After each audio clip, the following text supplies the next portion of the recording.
Graph champs, baby. Graph champs, graph champs. Here we go, here we go. The people jump on. Yes, sir. Graph champs, here we go. I'm your host, the vertical. Brooklyn is in the fucking house today, baby. Brooklyn's in the house. We got the general of the five, the plague, the 5MA, Big Kel 1, Brooklyn. Yo, salute Big Jezza the God. I see you, Big T, what it is. Full blast, my brother. I love you. 2E say salute, my brother. I love you. I see you, GNS. What it is. We got Kel 5MH in the building today, kid. We Big Deck WGF, baby. You heard? Yo, salute, put. I see you. Salute to everybody. We got some Brooklyn niggas representing this motherfucking time. You heard? Salute to Uptown. Salute to the Bronx. Salute to Queens. What it is? Vice TNS in the building. Legends, baby. Look at my background music. I'm wilding right now. Diablo, SR the General. Yeah. Full blast the beat God. Grab. Hawkeye, what it is, baby? Grab, chant, grab, chant, grab, chant. Shout out the graph champs. Shout out the graph champs. Shout out the graph champs. Lock down, I see you. Welcome, tune in to graph champs. We Shit alive, baby, shit alive. For all the graph games, the most amazing and iconic artists out here smashing it from the train yards to the rooftops to the front highways catching wreck. That's all the general. He be going crazy, bro, from his Instagram account. Supreme Intel Radio. Interviewing all the icons, the ones that led the way. Salute to all the fallen legends. Shit alive, baby, shit alive. Moment of silence, let us remember those. Whether they family or friend or foe. Hate them or love them, let's show them some respect. Major contribution in hip-hop. Chancing to the death. Shit alive, graph champs, baby. baby. Never scared to fry. Never. Chancing the art to get prepared to rise. Super talented vandals, never scared to die. Let's show them love while they breathing. Shit alive. Shit alive. So tell a friend to go and tell a friend. Tell a friend. Interviews are dope from the start to the end. To the end. Let's show him love and call it glory time. Repost his post on your post, share his post up the storyline. I see you, Ammo. So tell a friend to go and tell a friend. Tell a friend. Interviews are dope from the start. My brother Roach, RGN, you heard? Repost his post on your post, share his post up on your storyline. Salute, my brother. That's all the God General, graph champs. Yo, what it is, Size music. See you, baby. God. Straight 16, straight to boss of bosses. 4-5 to baby, we got Kel 5MH, we got Deck WGF. This is a Brooklyn edition of Graph Champ. You know what I'm saying? We got some Brooklyn niggas in the house and shit. Y'all want to salute to my Straight 16 family. Congratulations to the man on these last couple of weeks. If you want to hear them bars, go to Straight 16. If you want to hear me kill MCs on the mic, go to Straight 16. We have a bunch of shit going on right now. Yo, what it is? Salute Ribs. I do, my brother. Some real legendary, colossal shit. I see you, Big Savs, all world champion in the background. I see you, my nigga. That's right, Brooklyn. That's right, Brooklyn in the building. You heard? Roach, we was lucky to have you and GNS on a Brooklyn edition, you know what I'm saying? So we need that Brooklyn, you know what I'm saying?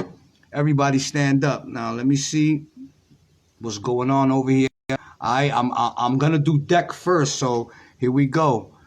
All right. GF, Deck WGF, the Blockbusters. Here we go. Let's see. I'm accepting that invite. Yes, here we go. Grab that. All right, before anything, yo, this is how it goes all the time. I just gotta let you know why we even want you on Graph Champs. First of all, you put mad work in. Second of all, you put mad work in an important time in Graph when a lot of I would say hype waves was dying down and it wasn't really popping like that. So you came and you uplifted in a big way, in a big giant way. Blockbusters, piecing, fill-ins, tunnel work. Not only the tunnels are still rocking, you still got shit. A lot of shit. Not only that, You saluting the legends. PG, rest in peace. LC, rest in peace. Like you took the culture on your back in a time when it needed a person like you, and you did it in the highest level. And we fucking salute you for that, my nigga. Big Deck WGF. I appreciate that. I appreciate that. You can hear me? Yes, sir. I hear you loud and clear, baby. That's what's up. That's what's up. I appreciate the opportunity to be on here. All right, so we're gonna start from the beginning because all the fans want to know what got you into graffiti, Deck. I've been doing it since '85. A lot of cats don't know. Gel, Fuck Crew is my stepbrother. Salute to Gel. That's my man right there, son. Yeah. Old school street king. Yeah. That's me. Me and him got the same sister. So, you know what I'm saying? It's always been a Bed-Stuy thing. You know, we always hung out and played softball and shit like that in Bed-Stuy. So, you know what I'm saying? You know, I followed their lead. You know what I'm saying? So you're from Bed-Stuy from the beginning. You from the start. From the start. So that obviously it says why you're linked to the Fuck Crew. Of course, Besides that, Gel is your stepbrother. Yeah. All right, so for the fans, because you know that's another episode of Grab Chat's Fuck Crew. For the fans, just you as a youngin' coming up in the sty, what was the feeling being surrounded by First of all, LC's a fucking general. Like niggas don't understand this. Let these fans know what it was like coming up around these dudes. Man, it started with Gel, but you know, LC was always a known dude in the hood, and of course Fatal, you know, Neck, Biza, Li, you know what I'm saying? LC wife knew my moms. So, you know, and LC knew my mom, so it always been in the family, and it always, you know what I'm saying, that was the foundation. So because at that time when you're young, because they were putting in work way before me, like I was looking up to these guys are fucking gods, like you said, Fatal, you have Vic 2, Gel had mad street shit smashed, LC, Li, there's so much more and shit. All right, so now in the style, besides the Fuck Crew, who was out there doing it? Like in the style, did you see anyone else? You had, let me see who else was doing. You know, the style was kind of funny back then. You would have legends like Jaws and Easy come through.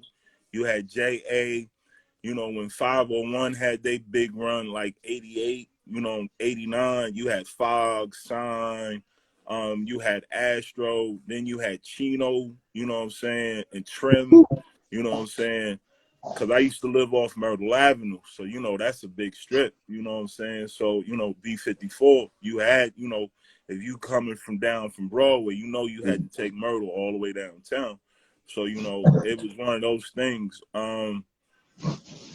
but, you know, you had cats, you know, you had cats doing their thing back then, but it was kind of like, you know, you do your thing and then you kind of lay off. So, you know, I've been doing this since '85. You know, I done forgot a mad shit than I actually know. So, you know, it's kind of one of those things. But, you know, LC was always, you know, a permanent fixture. Li too, you know what I'm saying? You had you know, BYE. Who else? Jesus. People don't know in Bushwick, a lot of people bit by style. He's the creator of a lot of nigga styles, like from coming down towards my way. Trust me, when we was young, you know how everybody practiced JA tags when they're young, JA. Of course. In the hood, by too, always BYE, like everybody trying to copy his hairstyle. Yeah, but cats don't realize how long they've been writing. They've been, what, late 70s? You know what I'm saying? 79? You know what I'm saying? And even me being a younger, you know, you could say I'm like middle wave or whatever, being 85. You know what I'm saying? You don't realize that these cats been putting it in, even if it's not like full bomb until this day, you know, By still catch it, you know, he always gonna carry a marker or a sticker. You know what I'm saying? But LC, You know what I'm saying? That was my main mentor. You know what I'm saying? From day one, you know what I'm saying? He always showed me love. You know, he told me how to do it. You know what I'm saying? He might not have could piece like I could piece, but he always, you know, he was always based in the foundation.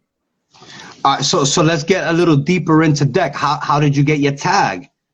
Well, when I started in '85, I used to write race ski. I was super toy. But you know, when we played softball across the street from my crib, Joe would always have a can, so I catch a tag on Van Blockham. You know, it's a bottle cap place, so we catch tags. You know, we catch tags, and then when I started going to high school in '88, I was writing Jace, Jace, but it was too close to my boy Jack BTP, so I switched it up to Deck. And I've been writing Deck since '89. Wow. So all right, because me personally, when I first started seeing your shit, it just smacked me. Boom, giant and or back to back DE, the silver shits, bang bang bang bang bang. You came out and like it just hit shit by storm. Tell me about that. What was the mindset? Like you meant to do it like that, you know, or you was just taking it Well, like serious from the beginning? well, like I was serious. You know, I was doing it. You know how you in high school. I used to go to graphic arts, so it was mad writers there, and you know, and I soaked up the game. You know, my man Shrine actually gave me my first deck throwy. Shrine TPA. Dosh used to go to graphics. Mad Cats used to go. The pres of WGF and the vice pres went to graphics. But you know, when I was going hard a little bit, like late '80s, early '90s, you know, I had a strict mom, so you know what I'm saying. It wasn't no late night missions and you know hitting tunnels and all of that shit. So when I got older, you know what I'm saying, and I kind of lived on my own. My man Phaser, the vice president of WGF, was like, yo, I feel we got another run in me. And I was like, man, I ain't trying to hear that shit. We old, you know what I'm saying? We wasn't old, but you know what I'm saying? We like 20, what we was. I think we was like 24. And I'm like, yo, we got jobs. And he was like, yo, I got a throwy for you. You know what I'm saying? He was like, yo, you find some caps, we gonna go out. And he had the plan. He was like, yo, we gonna hit main strips. We gonna go from one end of Manhattan to the other end, or we gonna do sections. But our plan was to be like, we're gonna do Myrtle Ave, we're gonna do Fulton Street, you know, we're gonna do Atlantic, we're gonna do we're gonna do 8th Ave, we're gonna do 10th Ave, Riverside Drive. So he came up with the plan, and we just went crazy with that. Yo, I know you got pictures. Man, I got pictures that I've been putting out. A lot of cats gave me pictures of shit, but I got like 40 rolls of film I need developed. It's crazy. Wow, that's mad material. That's classic material. No pun intended. Yo, so then when did you feel like you started doing damage, when people started giving you the recognition? Like, you know what I mean? When did that happen? Well, that last big run, that was from like end of '97 to 2002. A lot of cats played it off. You know what I'm saying? Like when I figured out scrapyard sold caps, you know, I introduced myself to a couple cats, and then they was like, oh, okay, you know, like, I think I heard of you. And then like a couple weeks later, they was like, yo, bro, I see you up. So you know what I'm saying? It wasn't really, you know, it was for fame, but I ain't one of them dudes that like that recognition, because I don't like dudes just walking up on me. You know what I'm saying? No, you know how it is back in the days, it was always about immunity. So for a cat to Yep. just like, yo, what up, Deck? I'll be like, who you? You know what I'm saying? You know, even though I stick out like a sore thumb, but it's still like, yo, like, who are you? What's your motive type of thing? You know what I'm saying? Nah, that's a good. I'm glad you brought that up because we never spoke about this little piece in Graph Champs. So right from the beginning, when you're a graph writer, you're supposed to remain anonymous. You're supposed to be like a shadow. That's the fucking point of having a tag and being somebody else. What But up, Smash? niggas turned that shit into a fashion show. You know what I'm saying? Yeah, that's the crazy part about it. And I think I went to Smash, my man Still, Seos, I think Snatch, I can't remember what crew Snatch is from. We went to a Martinez Gallery show. I think it was for Earsnot. And like I signed somebody's book, and then like they showed it to somebody, and then it was like a crowd of people like, yo, can you sign my book? I'm like, fuck. You know what I'm saying? Like, I appreciate the love, but it's like one of them things, like, I like to go to places and just chill. You know what I'm saying? I don't like that crowd around me too much. You know what I'm saying? I appreciate the love, but it's not like, you know, I'm doing it just for that. You know what I'm saying? Because it's kind of funny. You know, it's still, even to this day, you know, I done been mad places and painted, and you know, people buy my stuff all over the place. You know, I'm like, yo, I'm still that little short, chubby, fat dude from back in the days that wanted to do graphs. Yo, but I saw because some of your work is phenomenal, my nigga. It's like you Appreciate got it. a whole piece and That's then right, Craftwork. My man Jiz just said Craftwork Kings. Yeah, that's right. you definitely mastered the craft because you got like the piece and then you got like a tag on top of the whole piece. Like it just looks I don't know, like how did you think of that, like the sticker or the tag on top of the piece or vice versa, like how you've been doing the later shit?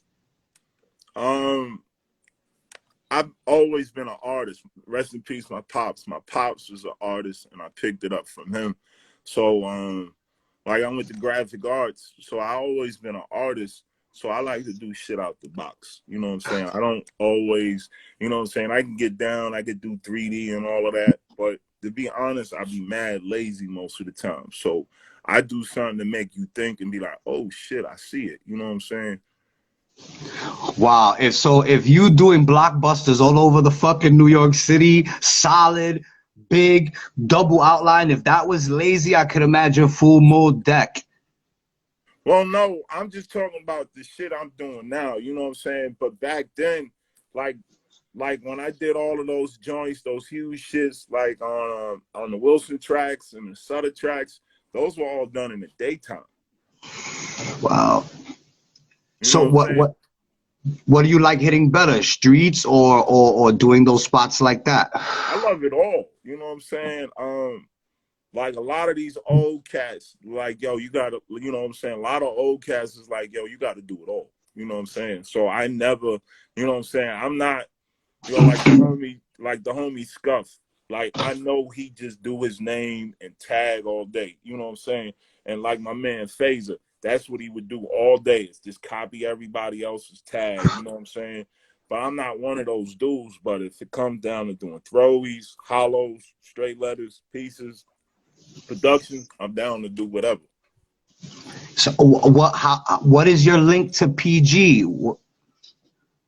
That's a funny story. I went to a James Top show down by Columbus Circle, and I think Bomb 5 I think it was a lecture or something, and I go up there, and because Keo invited, you know, Keo and all them dudes was up there, and PG showed up with Peak, rest in peace Diva, and that Ratatouille dude,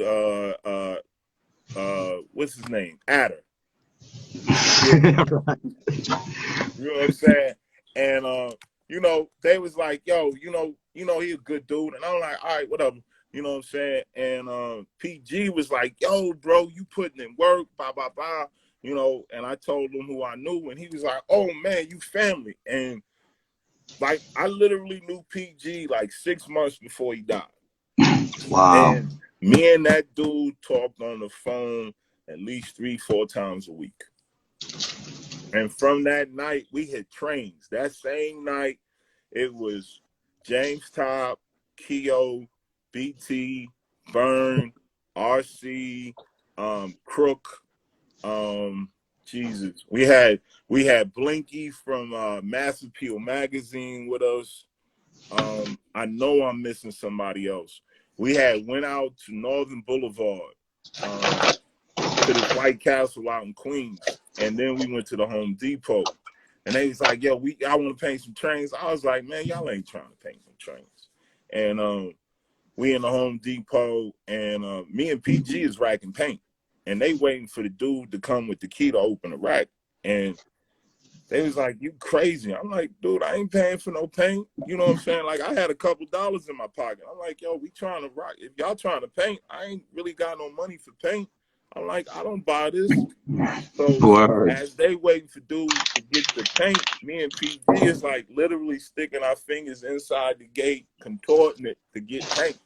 And they looking at us, and we rocked that shit. And from that night, we was cool up until his death. Rest in peace, my man, Georgie. Oh, yeah, Pretty George 3, always. That's the family. That's a fact. I always wanted to know that because you represented LC and PG to the maximum, and I salute you for that, bro. Like, I hold both of them niggas dear to my heart. You know what I'm saying? Them niggas is staples, and you know they looked out for me from one time or another, and I salute them niggas for that. Rest in peace, both of them. Yeah, that was. See, my thing is, you know, they say never meet your idols, but them dudes was always 100 with me. You know what I'm saying? They was never funny style with me. You know what I'm saying? I kicked it with them. You know, even PG and the homie Arrive came to the crib one time and was like, yo, we want you to come bombing with us. And at the time, I was with my first wife, and we was going through some shit. And she was like, you go out painting. It's a wrap. And I was like, man, and I folded. But, you know, it sucked because I wanted to go. But, you know, at that time, I was going out like 5-6 nights a week. Work. That's work. Do you have a favorite partner that you smashed a lot of shit with? Who's your favorite nigga to paint with? See, I done had a couple partners. When I first came back out on that last run, it was Phaser. He's the vice president of WGF. Another one of my partners, and my little brother, Smash Team Crew. You know what I'm saying? Another one of my partners was Mize from Mayhem Crew. Oh shit! I had another partner that went out with me a lot, my man Noel, but my boy Lope from Cali. He was another one of my partners. Shit, me and Webb from Chaos, we went out like once or twice. Shit, nice. I even bombed with Joey Sims once or twice. Even me and Sage bombed a couple times. Wow. But yeah, shit, even Murs painted with me and Smash one night too. So what's your favorite? Do you have a favorite bomb or the craziest shit that ever happened? My craziest bomb, shit. I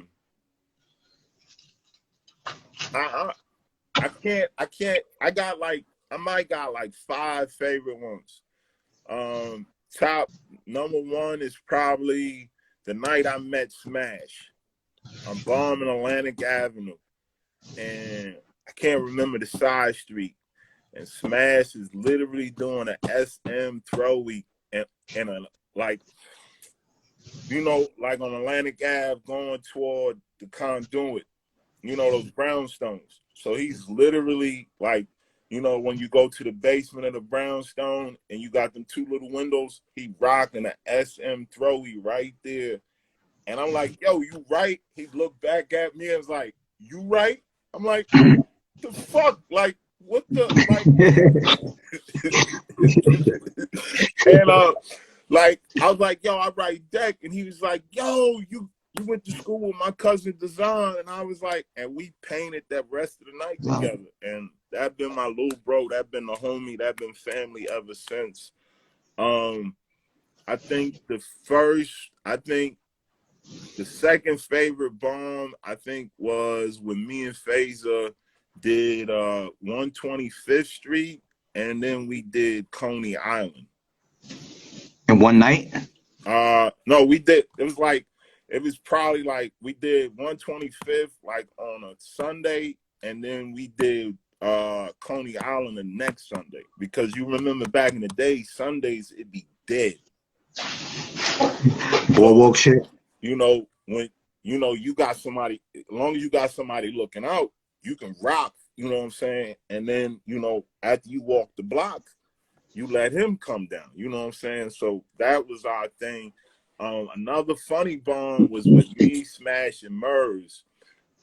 We were, what stop it was? It was on the 2s and the 5s. When the 2, well, what train is that? I think that's at Utica, not Utica. Shit. Or Empire, where the train starts your turn, where it goes it goes down Nostrand Ave. The fucking train operator stopped because he saw one of us, and I had a messenger bag with like 40 cans. He stopped and was like, "Yo, I'm gonna call the police on y'all." So we kind of got scattered and ducked out different escape hatches. And I go back like 2 days later, the bag is gone. Ooh. Because I'm like, yo, I used to have the workman's vest and the hat, and a lot of them tunnels I did in the daytime. Why did you do tunnels? Like, from Blockbusters out, and then you just went to tunnels or streets? Are like, why tunnels? Well, I got picked up a couple times, and like Vandal Squad, I think Vandal Squad or police was scoping me out. So, you know what I'm saying? I had to play it low. That's kind of why I stayed off the streets for a minute. But it's a good thing that you fucking did the tunnels, because those shits are fossils, my nigga, and they stay forever, my nigga. That was, because you got to remember, the only cats that was really doing tunnels was J.A., Kez did some, you had ID, you had Rage, you had that whack-ass M map, man, who else was doing it big when I was? You had a little mixture. But you had Rebs and Peak, you know what I'm saying, the homies, with the pages, and you had Scope, you know what I'm saying. You had cats. So still got I was, you ride MTA, you either go to the front of the train or the back of the train, and you look to see what's there. When you ride, especially like the A's, when you ride the local and it's busy, it stops in the middle of the tunnel so you can see under the lights. So I'm like, under the lights, gotta crush it. So that was a spot. A lot of those crispy throwies that's still running, that's Rust-Oleum bucket paint, oil base. And I took that from peaking them. Yeah, that was a great move. That was like a chess move right there, my nigga. For real. So now I gotta pick your graffiti brain. Now I gotta know who's your top 10 favorite writers of all time, for whatever reason, just your favorites. Wait, let me get my paper. It's just a random order. Top 5. Wait, let me get my pen ready because I gotta write this down. Wait. Deck. I got. Let's see. No random order. TK. Ooh, TK TNR. His partner Kais. Kais, K-I-S-E, K-I-E-S. Yeah. Yeah. Mm-hmm. PGism for sure. Rest in peace, Georgie. PG, the party animal. LC. Fuck crew. The homie Fatal. Yo, Fatal is underrated as a writer, bro. I'm telling you. See, the thing with that is a lot of cats, they underestimate Fatal because he was always getting locked up. You know what I'm saying? He come out and be like, yo, Deck, you want to go bombing? For sure. That's 4.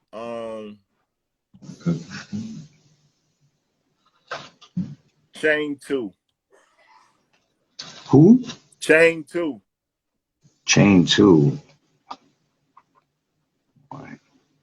Old school head. Pose 2. That's a good one. Black Web. Web. Chaos. You mean Web-Oleum? Yes. Web. The real Web. The real Web. Yo, wait, hold on. I gotta. I'm sorry, I got to.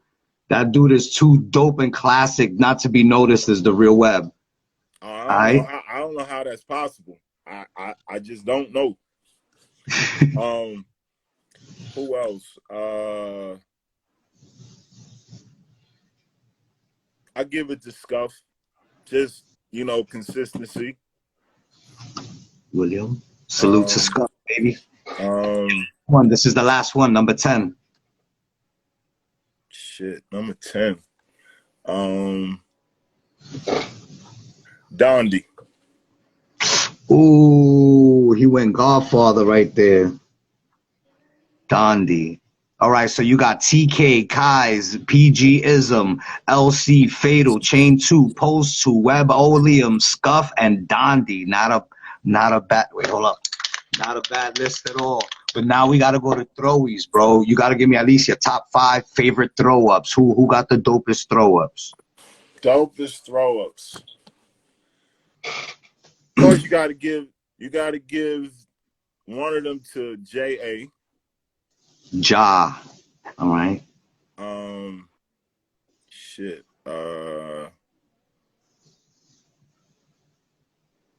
Scuff's throw is tough, especially with that character in the F. William. Doom. Ooh. Shit. Doom. Yeah. You like Doom? Gotta give it to the homie LC. Ooh, his throw is underrated. Shit, his straight letter, his connecting straight letter was super underrated. The last one, who I'm gonna give it to? Gotta give it to KELZ 5. With the old school E. With the lump on the E? Yes. Rest in peace, KELZ 5. So you got J.A., Scuff, Dune, LC, and KELZ 5. That's a lot of dope throwies right there. That's fire. That's fire. Dude, did you ever meet like Ghost or any one of them niggas and was like, oh shit, like one of them crazy type niggas? Who? Ghost or niggas like that? I met Ghost down here at the Meeting of Styles in 2018. He a cool dude. Yo, son, to me, he has the dopest throwy. That I love. Ghost is one of my favorite niggas, bro. He's a crazy artist and shit. But so now repping for Brooklyn, do you remember the first time going out of Brooklyn somewhere else and rocking? Like the X or wherever? Yeah, I painted the Bronx once. Well, twice. I never got to a mission because me and Phaser kind of, when we got bagged in Queens, he kind of quit. So Bronx was the only spot I never really got to crush.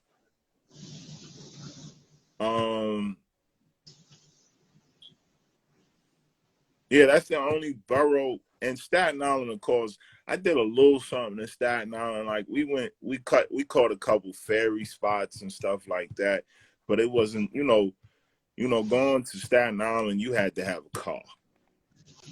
Yeah, that's a fact. It's far and few between the shit that you could hit or whatever. But WGF, that wasn't your crew? Nah, that's PM's and Phaser's crew. I've been down with WGF since '88. Okay, I always thought it was your crew because that was the one that you rocked the most heavy and shit. Nah, because that was the fam. Because when I went to graphics, Phaser, you know, Phaser was, Phaser used to bomb with Daz and PM and hit the, when the N, I think it's the N or the R when it come outside in Queens, the pit. Yup, right there by the plaza. They had pieces there, so he put me on the game, and like we've been friends since my first semester in high school. So he put me on the game, and he's like, yo, they were both like, yo, we want you to push WGF. So you know what I'm saying. Of course, I gotta rep the fam, and yeah, everybody thought that. You know what I'm saying. PM gave me the crew, but you know what I'm saying. It's like, it's like one of them honorary things. If the family come and step back up, I'm gonna play my position. That's a fact. But when y'all niggas was going mad hard and it was like 97, 98, 99, like I said before, a lot of waves started slowing down. Did you realize that it started getting weak in the streets and you was like holding a lot of weight on your back for New York? Well, you gotta remember when me and Phaser was going hard, Bona and Blizz was going hard. So it was like, it wasn't a competition, but you know what I'm saying? We saw them and they saw us. So it wasn't like, it was one of them things like, yo, we holding it down because, I didn't, when you in the streets, you see it, but you don't notice it. So it's not like when you're a young cat and you can go to school and just paint. But you know what I'm saying? We was bombing 3-4 nights, 3-4 nights out of the week, and then we had to go to work in the morning. So it wasn't like, we had our ears to the street. Only time I got my ears to the street, like if I actually went to bomb the system, before it turned to scrapyard. So it was one of those things. So it wasn't like, you know what I'm saying? It was like, I knew what was going up, what was going down. It was just like, yo, we gonna do this, and this is how we gonna do it. You know what I'm saying? It wasn't like we was connected. It wasn't like we was going to shows or nothing like that. You know what I'm saying? So we didn't have no feedback. The feedback I got is when I hooked up with Smash. So he was plugging me into a lot of stuff. And then I was like, oh, okay, I'm gonna check this out. I'm gonna check that out. You know what I'm saying? But I don't do the gossip. If you don't tell me, I don't know. I feel you. But you're like a representative. That is in the mainstream, but you could rep like the hood writers that don't get as much credit. Shout out some hood writers that niggas that just bomb hoods that don't get no fucking credit. Shit. The homie JB, hood writers. Salute JB, baby. Who else? Because in the comments I see people keep saying Wiser and Phaser. Those are hood niggas. You know what I'm saying? Like hood bombers. A lot of niggas. Like I want everybody to get recognition. Like that puts in work. Oh, my man, 2L6. Who else? Man, I'm terrible right now with my memory. What about Graph Now in New York City? Do you see any of it? I see a lot of it. You know what I'm saying? Like it's crazy that even bringing that up, like me going to Art Basel and like the homie Zex is showing me love. You know what I'm saying? And I'm like, he like 2 generations behind me. You know what I'm saying? And I'm like, yo, he's like, yo, what up, Deck? Blah blah blah. I'm like, oh shit, you know what I'm saying? It's it's kind of one of them things that younger cats knew who I was. You know what I'm saying? Because I've been out of New York like almost 21 years. Well, no, 20 years now. I moved out of New York for good this month 20 years ago. Wow, was that like ill? Is it mad different like where you at from New York? Like it's super different. It's super different, but you got cats that put in work. It's not it's kind of like one of them things. It's like the same drama, but 10 times less as writers. So then there's graph out there. Yeah, it's graph out here. You know, this cat's out here putting in work. You know what I'm saying? And I see him. You know what I'm saying? And I'm like, because G2 was just out here not too long ago, and me and him, you know, we put in a little work. Is there like a top nigga from out there? Top dudes right now is these cats, Porter, Hoyme,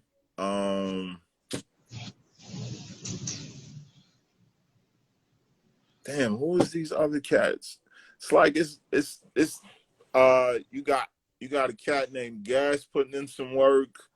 You got another cat named Chef. You know, me and him don't talk, but I got to give him his props for the work he actually putting in. You know what I'm saying? Who else? You got cats. You got the homie Esto putting in a little work out here a little bit. You know what I'm saying? It's like handful of cats, you know, putting in their thing, but it's like you see stuff, you notice it, and then you go on about your life. You know what I'm saying?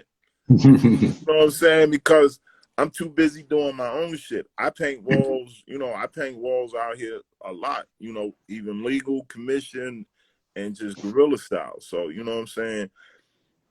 You know, I got, you know, as shit, I'm damn near 50, you know what I'm saying? And I got like life, you know, I got like regular life shit to do every day. So, but I still, you know, graph is a part of my life. You know what I'm saying? So what now? People could get like merch off of you, like they could hit you up for canvases, sticker packs, and all of that. Yeah, I still do all of that. That's on my store connected to my website and stuff like that. You know what I'm saying? Oh, my bad. You know who else had a tough throwy? Who? Slick and Fogs. Sony and Slick, rest in peace. I wouldn't say Sony. Sony had a decent throwy. He had a good one too, but that's kind of where I get my C from Slick. Wow. And when I used to do the K with the dick on it, that's where I got that from. My man Phaser gave me that. You know what I'm saying? You know, Brooklyn is always the foundation. You know what I'm saying? Brooklyn get that kind of that little ref, you know, that rough, you know, rep. You know what I'm saying? It's like, yo, you gotta know somebody in Brooklyn. I'm like, yo, that's the same thing like in the Bronx. You know what I'm saying? And I'm like, yo, you know, I'm like, yo, it's the same thing. Like, that's like everywhere. You know what I'm saying? It's just, you know, it's my thing is like, yo, if you don't fuck with somebody, you don't fuck with somebody. But it's about the love for the culture. You know what I'm saying? So what's next for you? Like, what do you want the fans to know about Deck when it's all said and done? Like that he was a dickhead writer that did it for the love. You know what I'm saying? I'm an asshole. You know what I'm saying? You know what I'm saying? Being a grapher, you gotta be an asshole, because if you allow it to get to you, you fail in this. You know what I'm saying? And a lot of cats, you know how it is. Just like the old heads, when they was like, yo, when the trains, you know, when they started buffing the trains, they was like, yo, I'm done with this. I'm like, the streets. Why? You know what I'm saying? Man, fuck you, Smash. You know, you know what I'm saying?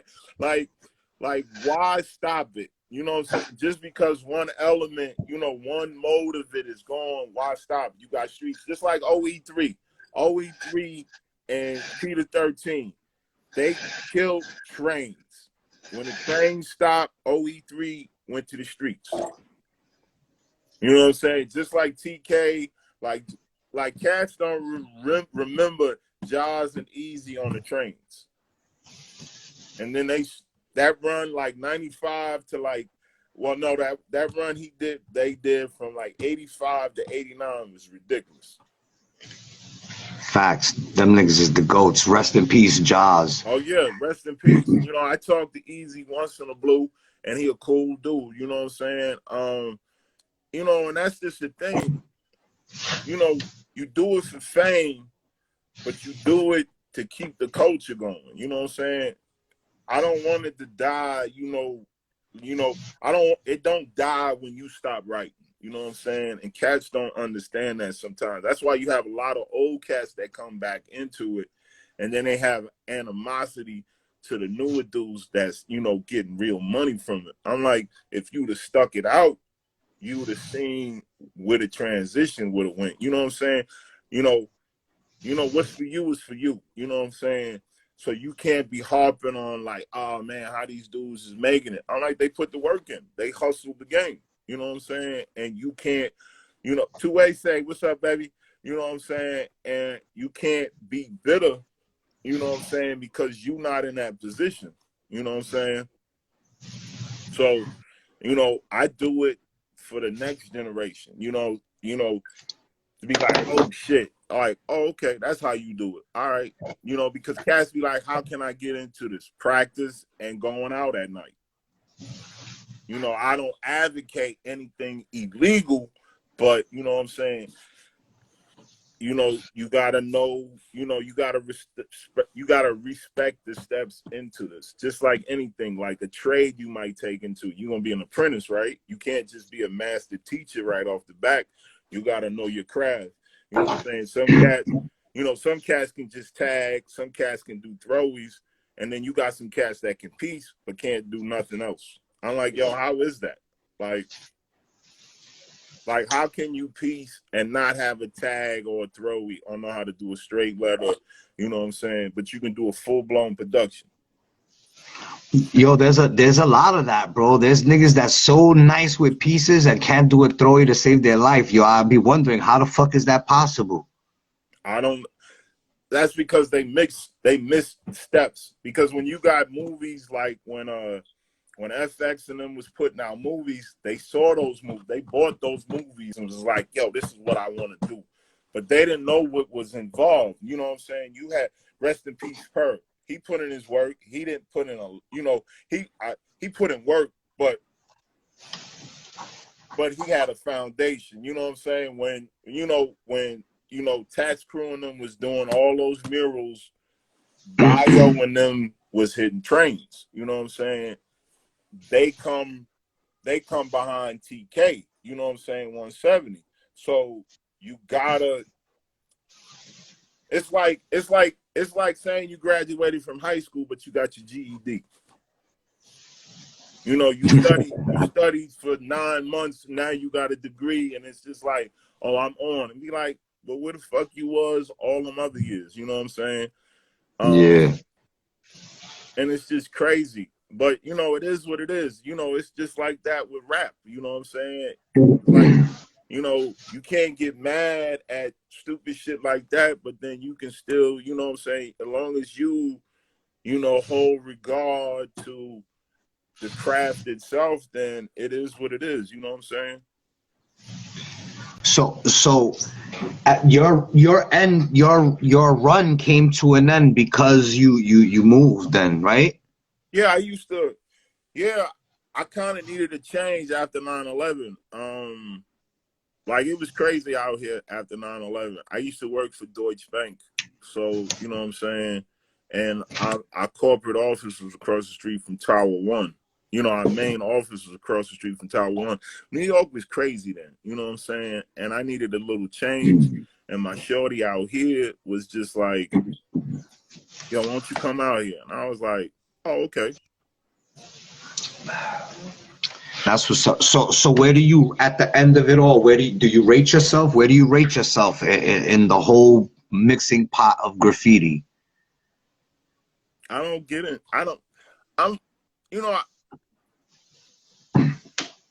I can't rate myself against cats, you know what I'm saying, that was doing it from back then to now. You know what I'm saying?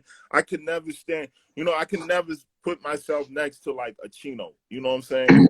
Or something like that. Nah, I don't expect you to, but you did made a wave and you fucking supported New York graffiti at a high level when it needed it and shit. Because when your run came to an end, you know, then we got the 5MH plague. They came and they held graffiti. Right as you left off, they came, and then as soon as they left, ACC came and picked it up. So it was like if those events didn't happen, where you know, if the plague wasn't there, if 5MH didn't come, what would have happened? You know what I'm saying? It was all toyed out.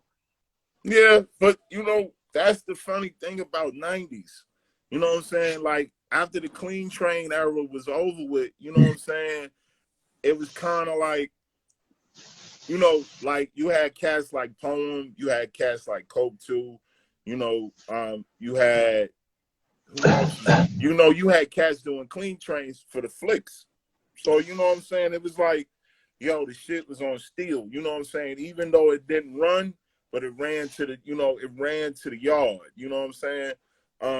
Shit, me and Smash did a couple clean trains. So you know what I'm saying? You know, we did insides too. So it was like one of those things, like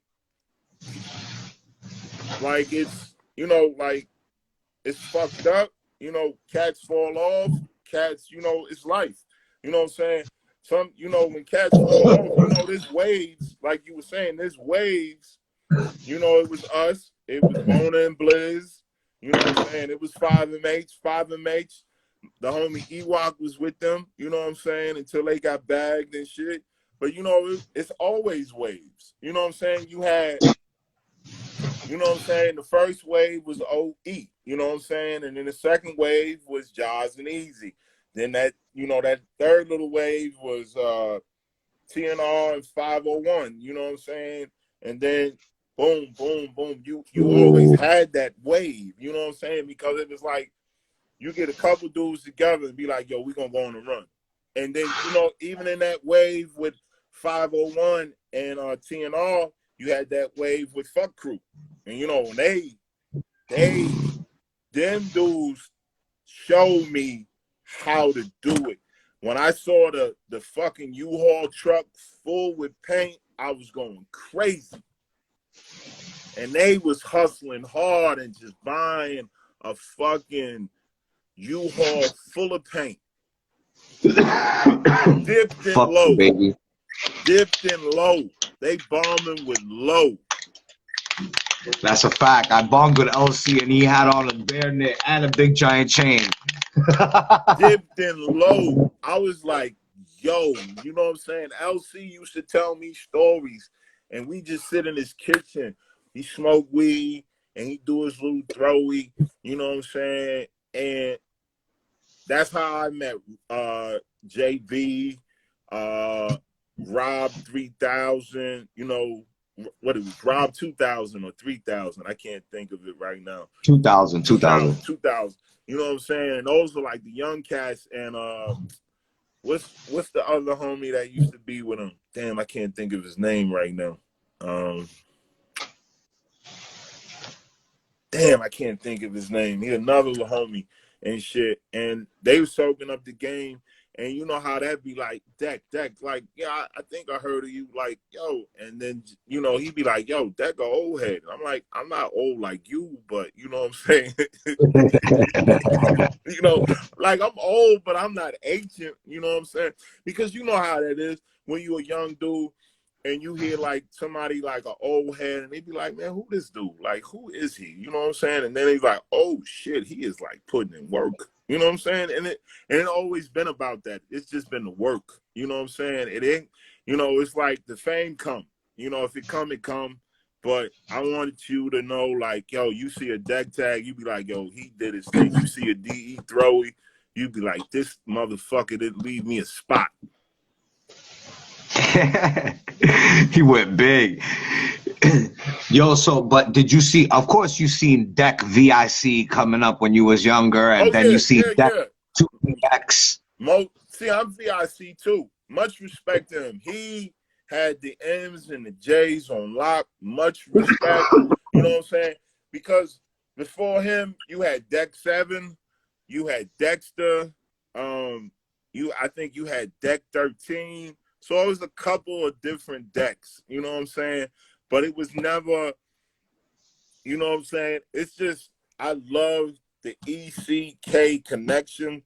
So, you know, everybody was like, it was close. I'm like, you know, Deck used to write the lowercase D's. So I try to make sure my shit didn't look like his at all. so it wasn't no misconstruedness. You know what I'm saying? It was never an issue. You know what I'm saying? From my knowledge, you know what I'm saying? And because even like PG said something about that, but he was like, "Yo, you know, y'all shit don't look, you know, compared to the other deck." You know what I'm saying? Yeah, salute to all the decks. All the decks Yeah, got busy in their own right. yeah, All of for them. sure, You for and all sure. of them. That's a fact. All right, so yo, Deck, before we off this, is there any last things, any you want the fans to know? You want to get off your chest? You want to let these motherfuckers drop a jewel on these niggas? What you want to do? Not really. You know, my thing with that, even when I got something on my chest, I'd rather tell it to your face. You know what I'm saying? So it's no misconstruedness. But you know, I just really want to shout out the homies that's not here, and you know, the fam. That's really it. You know what I'm saying? I do appreciate the opportunity. You know what I'm saying, to be on here, because you know I catch it, but I'm normally hustling.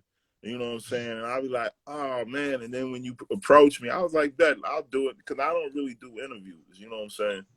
But I Nah, we thank you for that too, because like I said, the work that you put in and the way you was doing it, and at the time you was doing it, it all like you really held a lot of weight, and you probably don't know how people perceive you in the graph world because you're you. So I want to let you know. You know what I'm saying? You did your thing and you cut out your own little niche, and everybody salutes you for that, my nigga. You heard? appreciate that. Appreciate that. You know, All right, that's definitely, what it is, definitely, yo. definitely. That's Big Deck WGF, you heard? He just dropped jewels on Grab Champs. Thank you, my brother. You gotta X yourself out right there. For Good sure, for shit, yo. sure. Big Deck. Salute, my brother. Salute, salute. Deck WGF, you heard? Grab Champs, baby. That's #1 right there. Now we gotta get to my man. Yo, salute to Brooklyn, my nigga. You see, he was shouting out mad Brooklyn shit right there. Yo, salute Roach. I see you in the comments. I see all of y'all niggas, man. Salute A1s. I see y'all. You heard? Mad love. Salute to all city legends, man. And salute to Mr. and Put and all of them niggas, bro. Salute to all them niggas. Bam. Salute to all of them niggas. We got motherfucking, let me see. Kel. Yo, Kel, where you at, son? I'm about to pull you up. Salute to my nigga Dest, what it is. My nigga Hawkeye. Send you the invite, Kel. Just sent you the invite. Here we go, here we go, here we go. Yes, sir, yes, sir. What up, what up, what up? Yo, I just want to let you know this is dear to my heart. You know, you already know, sir. You my bro. Love you, brother. You know that, man. Love you from the beginning. You always had mad love for me. You always looked out for me in many other ways, nigga. And I appreciate you always, man. But besides that, you a GOAT, and people want to know. You know what I'm saying? So salute to you and thank you for coming on Grab Appreciate Champs, it. bro. I appreciate it, brother. You know, you my brother, and that's why I'm here. You know? Yo, I thank you, bro. Like, this is big. You know what I'm saying? Like, you're like I just told Deck, like people don't know how other people perceive them in the graph world, and Right, right. you're up there, bro. You're on your own planet. Appreciate that, man. I The appreciate that. You think higher than me than I think of myself in this. I appreciate it. Nah, You that's a know? fact. You gotta be told, my nigga. So we're gonna start from the beginning. Let's What go. got you into graffiti? What got you into graffiti? The neighborhood.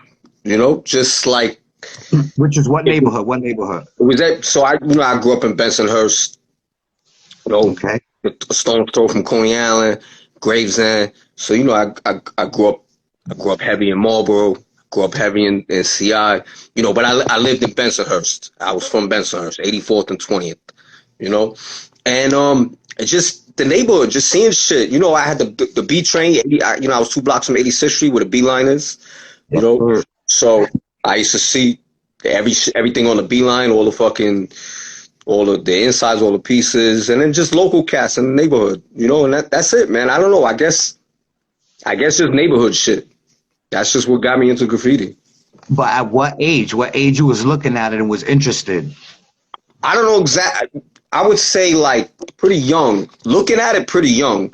I started like writing like maybe 88, 89, but nothing crazy. Nothing like nothing anybody noticed, like little bullshit tags here and there on trains and things of that nature, like the inside. Nothing nobody noticed. A lot of train station shit, But I started like bombing like I guess 92, 93, and then went into the 90s, and then I chilled for a while, and we came back like early 2000s. You know what I'm saying? So how did you get your tag? Uh, my grandmother. So my grandmother used to, I'm half Irish, right? And my grandmother used to call me her little Celtic warrior, little Celtic warrior, my little Celtic warrior, right? It's kind of cheesy or whatever, but that's grandma. And it just stuck. Nah. So Kel just was like a nickname, and it just stuck and shit. My older cousin tried to G me and tell me that he was the original Kel. This was after I started writing it. He's like, oh yeah, I was the original Kel. Yeah, no, you're not, bro. Come on, cut it out. So, all right. So now, how did the whole? So 5MH is your crew? See, I'm Prez. I made it up or whatever, but there's no leader or nothing like that. It's not like I tell the other members what to do, et cetera, et cetera. But yeah, it's my crew. I'm Prez. I made it up. Came out of my head. So when was that? Like when you first started writing? No. My first tag was this one, DIS. But I wrote a little bit, and then WOQ was my first crew. I seen my man wrote that shit in there. WOQ was my first crew, but those were like not really crews. They were just like, what I'm saying. I was young. I'm talking about probably like maybe. I'm talking about like maybe 12 or 13. WOQ was Writers on a Quest, like on some Tribe Called Quest shit, or Wasted on Quaaludes. And then BAB, I used to rock BAB. That was Bath Avenue. Those were the older cats for me. So how did 5MH. So where 5MH came from, right? I made up 5MH in 91.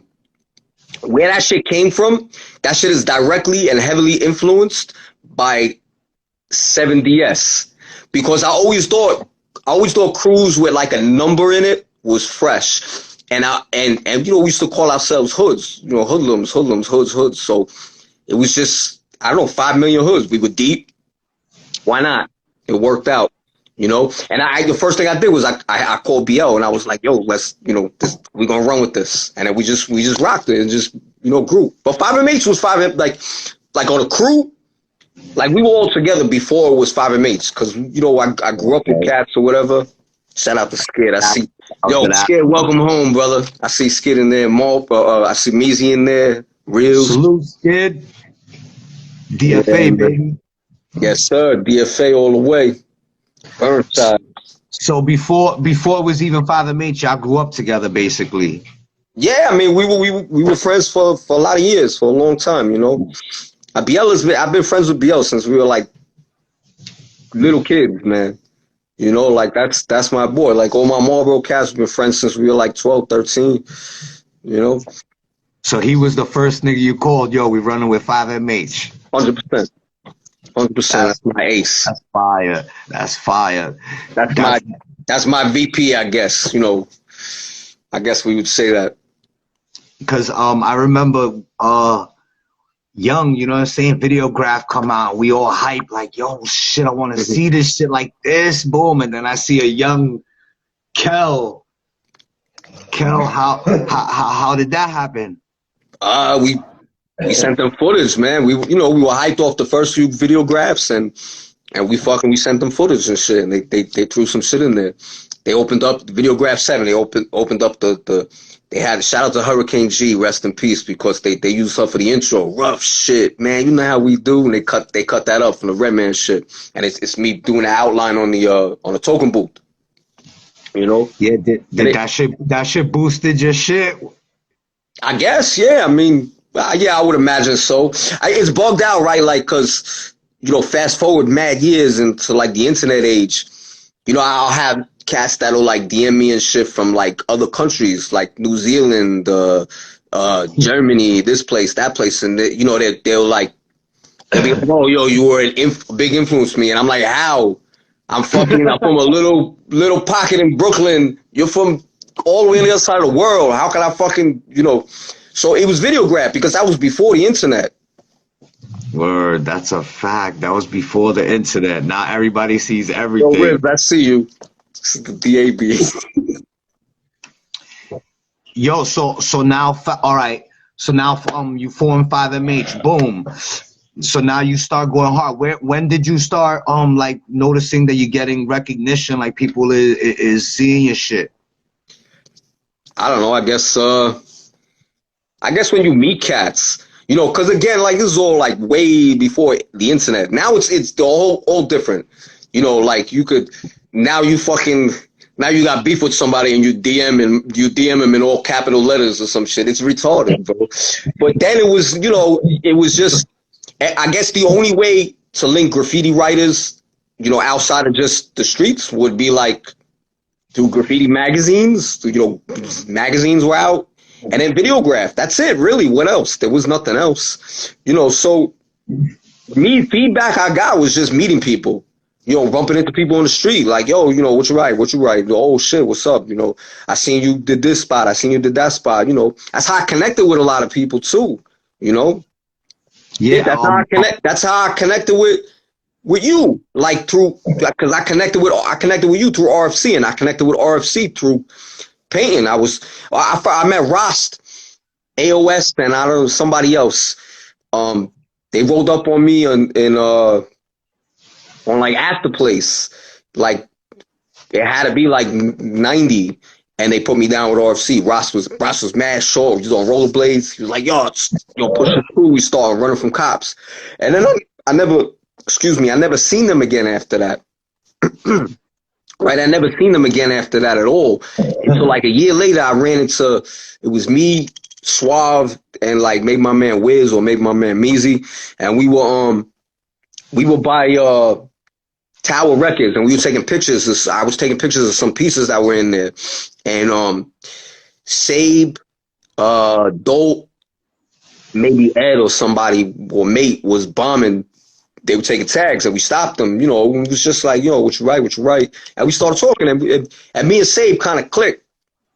I don't know, because we both mad short. We were both like, you know, we were both a little bugged out, I guess. So we just clicked, and we crew, you know, we started hanging out together, and then, you know, I introduced him to my peoples. He introduced me to his peoples, and that was that.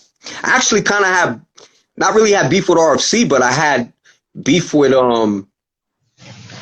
G Stacks and Sense and like RD and shit. Ray Dogs up. Yeah, Ray Dogs Uptown. Yeah, that's my man. Yeah, I had beef with them and shit, and then Sabe squashed that shit. We were like mad deep in the Ville one night, and they were mad deep, and then we squashed that shit, and we just, you know, that's, you know, RFC's like family now. Been family for a lot of years. But yeah, it's weird how shit starts. And you know, like G Stack is like, I love Stack. He's like one of my best friends. You know, my family went through some shit when COVID was happening, and he really looked out and all that shit. And we got the same birthday, which is ill. Wow. But we didn't realize that. For years, we didn't realize we had the same birthday until like maybe 4 years ago. And it's crazy.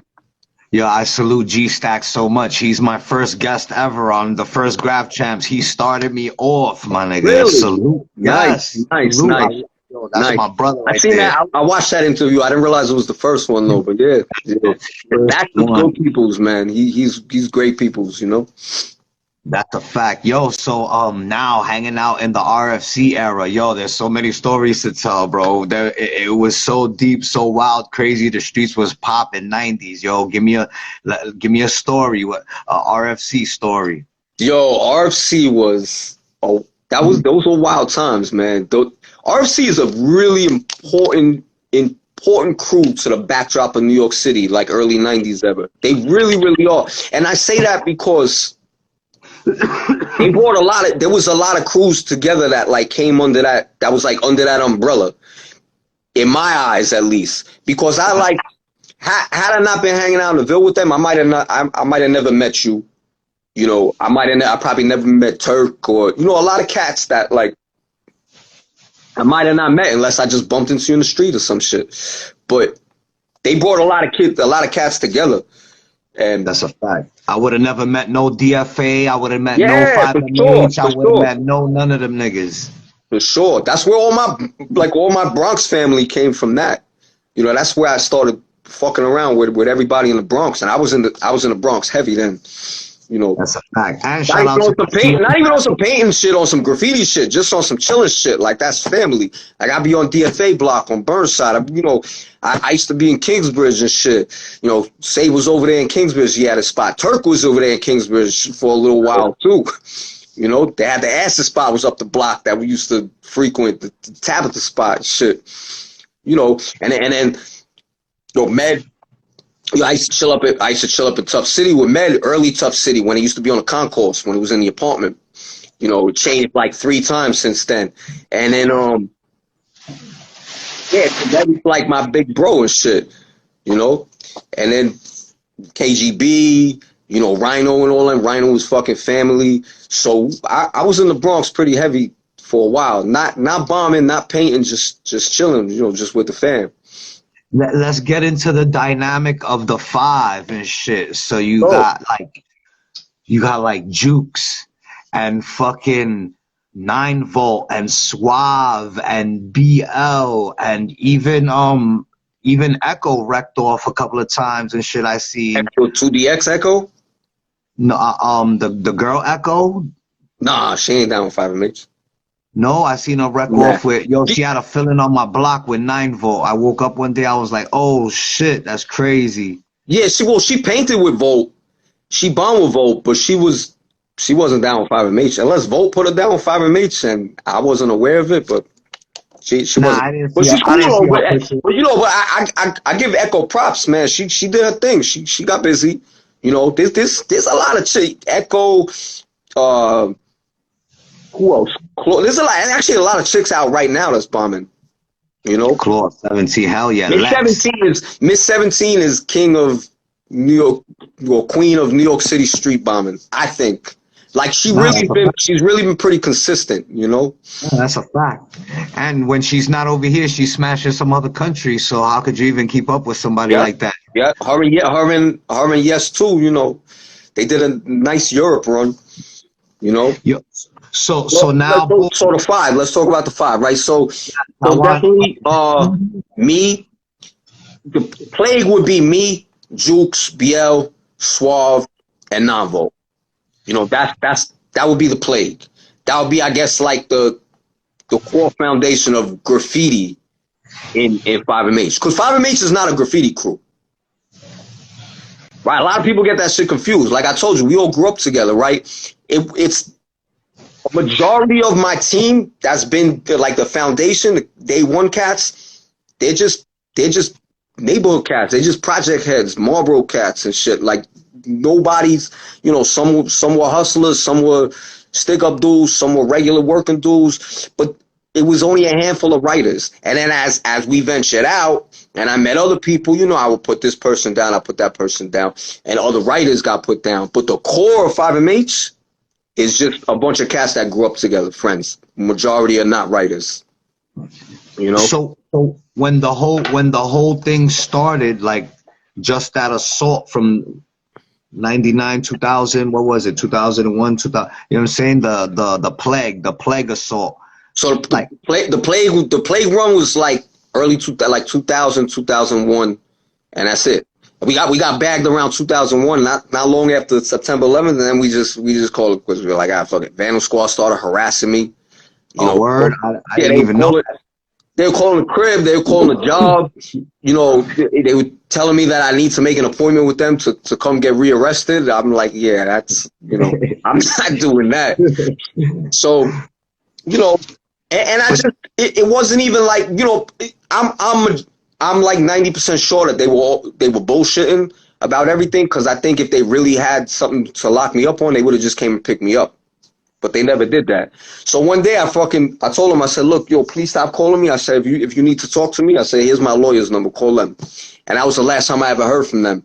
But I just quit because I just left because I was like, yo, I'm too old to play cat and mouse games with the police. I can't do that shit. I'm not trying to get dragged out of my fucking crib, dragged out of my job. I'm not trying to do all that shit, bro. It wasn't worth it to me. So I just left. And I'm basically very inactive. I'll take a tag here or there, or I'll pick up a can here or there. But I still love graph. There's just no room in my life for me to be bombing heavy, like straight, there's no career. There's no comeback for me. Not a full comeback. Nah, that's a fact. I feel the same way, my nigga. It's life, my nigga. I'm a father, my nigga. I can't be out there getting arrested on some dumb shit. 100%. Come on, bro. How would you feel getting pulled out of your fucking crib? Or the police coming to your crib and raiding your shit, taking your son's computer, your daughter's computer or some shit? Fuck out of here, man. Who wants that? Who needs that bullshit in their life? Nobody. But was the plague planned? It was planned? No, so we was just for graffiti has always been fun for us. I guess I never went all city. I don't care about that shit. I never did. None of that shit was ever important. I'm by far not the most uprighter in the world. By far. Like I could name 100 people off the top of my head that got up way more than me. And that's fine. I had a lot of fun. I had a lot of fun doing graffiti, and that was it. And that was my thing. Once it stops being fun, I'm done. There's no reason. I see no point. So we had a lot of fun. It was always, and it wasn't just bombing. It was just getting together with your boys and fucking going to rush a store, grabbing, liquor, smoking an L, fucking whatever it is that got you going. That was your thing. That was it. It was a camaraderie with it that I enjoyed. I enjoyed chilling with my boys. I enjoyed all of that shit. I didn't give a fuck about fame and you want people to see your shit. Yeah, you don't want to hit a spot that you like the feedback, but that wasn't what drove me. That wasn't like, if it was stressful and I wasn't having fun and I was doing all that shit just to get like feedback, no way. I wouldn't have been doing that shit. Find another hobby. Did you have a favorite spot that you ever hit? A favorite spot that we ever hit? Nah, I mean I used to just like hitting the gate. Like when we used to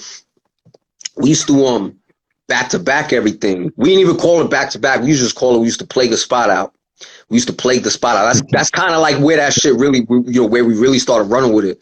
So it was like, that's a dope spot. Look, there's 5 gates, 10 gates, whatever. Let's plague it out. And so we used to just have fun doing that. But nothing, no favorite spots or no, I don't know. We did some nice gate spots in Bushwick. We did some nice gate spots around DeKalb. Those are just shit that come to the top of my head. Word. Shout out to the CM and the motherfucking Too Devious family too, Carl. Yeah, for sure. Carl's my boy. Jama, yeah, man, that's 6 line cats. Too Devious and good peoples. Word. I remember the club days too, with the whole RFC, everyone running through the clubs and shit. Yeah. Mad deep. Niggas had mad beef with mad people. Everybody was rocking low. Showed out, son. I think that I got thrown out of every club that I've ever been into at least once. And not just me, but just like the crew. Like there's very, very, very little memories I have of clubbing with cats where there wasn't some drama that popped off at the end, some beef that popped off all the time, man, all the time. Especially fucking with like RFC cats. Because of RFC cats. Pretty much, yeah. Yeah. Yo, son, it was mad fun hanging with them niggas, son. It was always an adventure, bro. Well, you got a favorite? You got a favorite memory from those days, from RFC days? One time, nigga, we was so deep. We was walking through LES looking for one team, and it was literally like RFC, KGB, Too Devious, all of it was a fucking mob. And the nigga Carl ran into the store. The nigga had a maleta, a suitcase that somebody. And he ran into the store. He filled the whole thing up with 40s, and he literally dragged it out because it was too heavy. And the Chinese lady was like running behind him, and she fell over the suitcase on the floor. The suitcase opened. Everybody grabbing 40s and running. That shit was mad hilarious. Yo, we rushed the store by like somewhere around Union Square. I think it was when we used to have like the meetings in Union Square, right? And we rushed the store after that. I think it was after one of those meetings. Mad deep. I remember Jukes pulled down the fucking potato chip, like threw the potato chip rack on the floor, like for no reason, just some dickhead shit. Yo, we got the motherfucking workers so mad. They came out and they started throwing like their own shit, like Snapples, like their own shit from the store. They started throwing shit at us. So we were launching shit back at them from across the street. Real stupid shit. Yo, I tell you, you said something before about going to LES for one team beef or whatever. Right. I remember one time we were walking up to Arena. I'm almost sure it was Arena. It might have been a different club, but I think it was Arena. And we were walking up there, and this was when Nas first came out. And he did a show over there. And it was late night at the end. Everybody was coming out, the club or whatever. And Nas was there with he had however many little cats he had. He had a small little squad. And that dude, LES, was with him, the producer, right? So when we got there, Buster started yelling, yo, fuck LES, for one team, like trying to taunt one team cats and get them to, start beefing with us. And Nas's peoples, they thought we were like saying, they thought we were beefing with their producer, LES. So they were like, ready to get it popping with us or shit or whatever, but nothing happened. I guess they realized that we weren't talking to them. And 2 seconds later, we were in the street 100 deep, not 100 deep, but mad deep on both sides, ready to get it on with one team. Then it was a million cops there or whatever, Yeah. Yo, shout out to Buster too. Buster was another crazy ass nigga, son. The general, bro. That is crazy, so for real. Benevolent general. I miss you, Turk. Yeah, yo, Turk is good peeps, man. That's fam. I gotta see him go out to Florida next time. So you're not now. I gotta pick your graffiti brain, Kel. Let's go. All right. So top 10 favorite writers of all time, just off the top of your head. Who's just your favorite, just for whatever reason, just niggas you like. All right. Fuck. I hate lists, bro. I'm always gonna forget people. All right, so off bat, my favorite writer of all time, my favorite throw up and all that shit is Dune FUK. I think Deck mentioned him before and shit. Yeah, fucking Dune had those D's with the. I remember he had a roof on Iguanas that had a fucking a D with the tongue all the way out, going across the whole roof. That shit was crazy. Casio 182 with the PSOs. Fuck, man. Frey Killam is one of my favorite writers of all time. Rest in peace, right? Rest in peace. Shout out to G-Stack. He just joined. You should have joined earlier. We were talking mad shit about you. Salute, G. Yeah, who else? Let me see. The first writer that I ever paid attention to is OE. ONY? No, OE3. Oh, OE3, one of my favorite niggas of all time. Right. And I used to think it was an OS throw up. That was when I was a little kid, right? That was the first name that I paid attention to. Because prior to that, graffiti was just there in the background. And then that was the first name that I seen consistently over and over and over again. Who else, man? Destiny Crew is dope. They're very underrated and never mentioned, like Tave, Nike, PM, Said, DB. DB is a stupid underrated writer. DB161.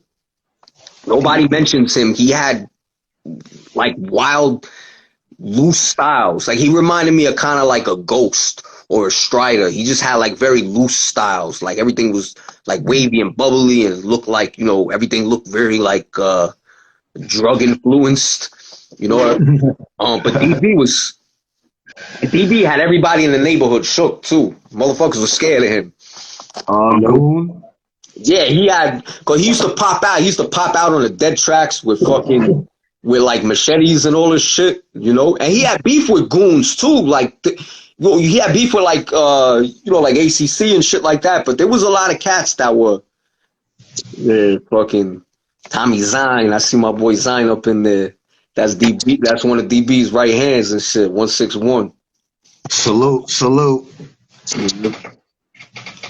So who? All right. So you got like 5 more. Who else? God, I still got more. I don't know, bro. What about throwies? Who got the dopest throwy? Dune. We'll go back to Dune. Nah, yeah, Dune I think had the dopest throws. Let me see who had. KP had a really dope throw up. I really like KP throw up. That Yes, WR. you know. I feel like KP, Trike, G&D, they kind of like had like a Philly style, but a Brooklyn style. I don't know. It's hard to explain. Who else? Let me see. Vane CSB had dope throws. The ZEs, those are really fresh. ZE has dope throws. Z, you know, Z KOC ZE with the Batman joints. Those shits were fresh. Fuck, man. I feel like I'm on a spot and I can't. I'm gonna hang up with you and I'm gonna start naming like 100 people. We're gonna have to do a part 2 just to give you my list.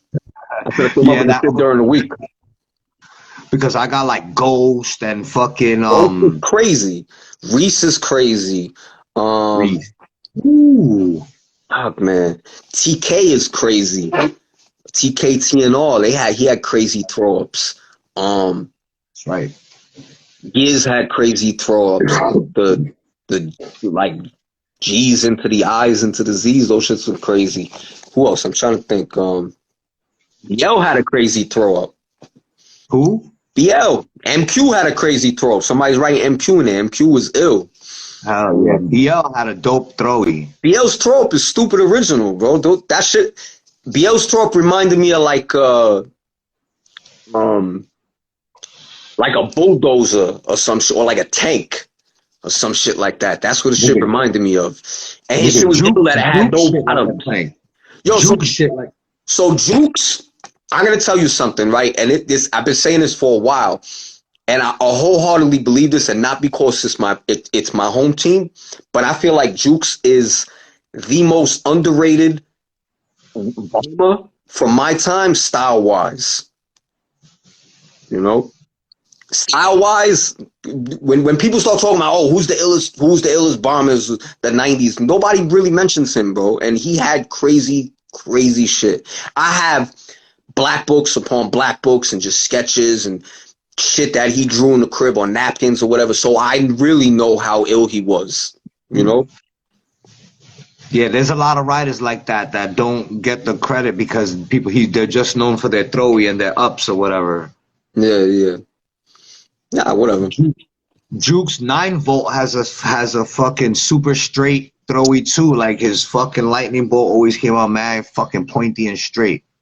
Yo, those throw-ups are fresh because you could put them anywhere. You could fit those anywhere. I always told Vol, yo, you should go all door city, like all city doors. So you should those shits fit perfect in every door. You just blamp every door on every fucking avenue. That should be crazy, you know. Suave had mad fills too. He's underrated too. Those throwies are pretty dope too. Yeah, he had the loops and shit, loop-de-loop. You know, no toyness. That shit was fire, bro. Yeah.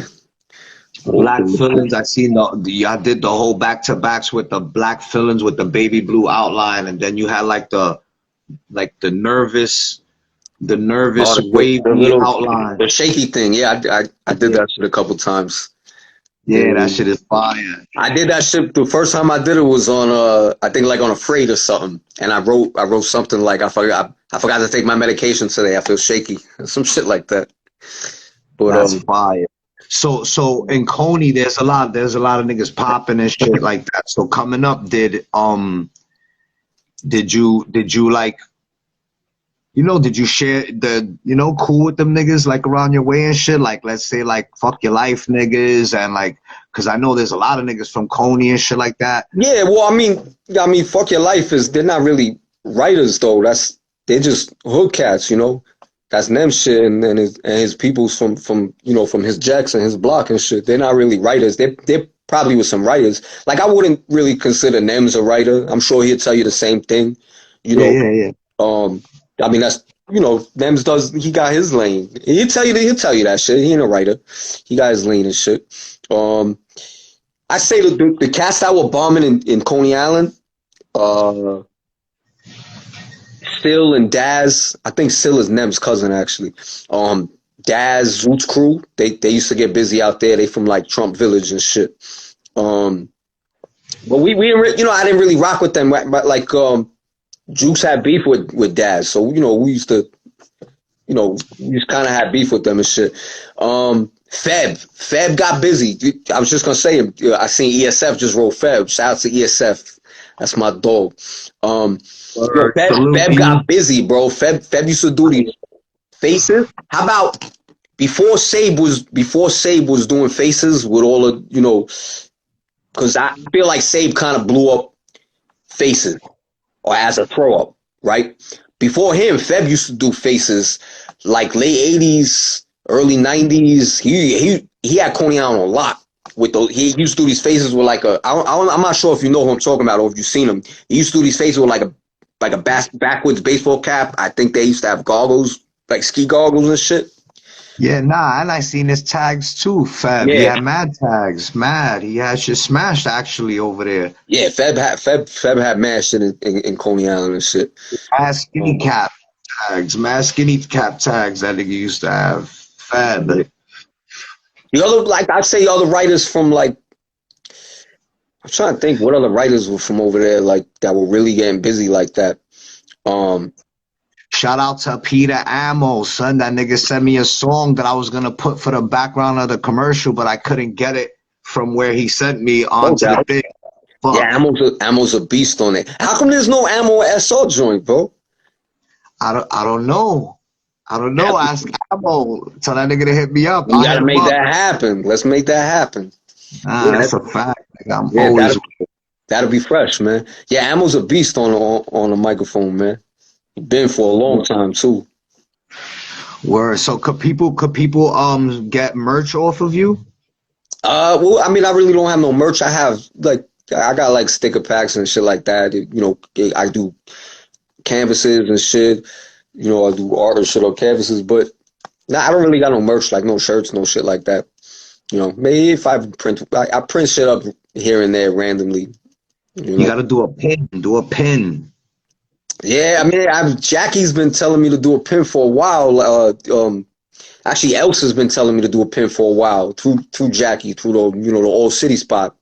But actually, I think I got bread over there that I've been neglecting to pick up for a long time. Yo, get that pin out, bro. I need that for my collection. Yeah, man, definitely. If I make them, I definitely hit you with one. I'll cop that shit. Just put that shit up, my nigga, because I got the 9 volt. I try to make all the crews and shit, so I got the 9 volt. I need to put you. Right. Yeah, we were gonna do a like a plague, like a limited edition plague pin set. With all some shit. I need one, but because I need one for my collection. I promise you, if we do it, I'll get you one early. That's a fact, bro. I need that, nigga. I'll pay you got pins also? Yeah, I got pins. Everybody got pins with me. I got you, nigga. I got you. Everybody got pins with me. I be slacking with all that shit, bro. I'm not even gonna lie. Ever just dropped some pins. Nigga, Ever. Ever's a beast. That's a fact. High tags. Ever's a beast. Yeah, he took it to another level with the high tags. Before him, it was like Astro. Then he Yeah, came on some other shit. yeah. Astro's a beast too. You know who used to have a lot of high tags also? Seek 333. Yo, cats Salute don't my talk nigga about Pete. Seek enough either. Seek got busy, man. He was That's a fact. he was a box the box car king for a long time. The trucks. Mad trucks. The back of the trucks, nigga. He was in LES deep, my nigga. Yo, Risk. Yo, Risk is epic. Risk box cutter is epic. Salute, Fade Rick. is epic. The Ripper. Yo, so what's next for Kel, bro? You come on, son. You gotta keep it going. You gotta do the 5MH movie. The movie, nah, Yeah, the documentary about the plague, nigga. I don't know. With the You know, narration.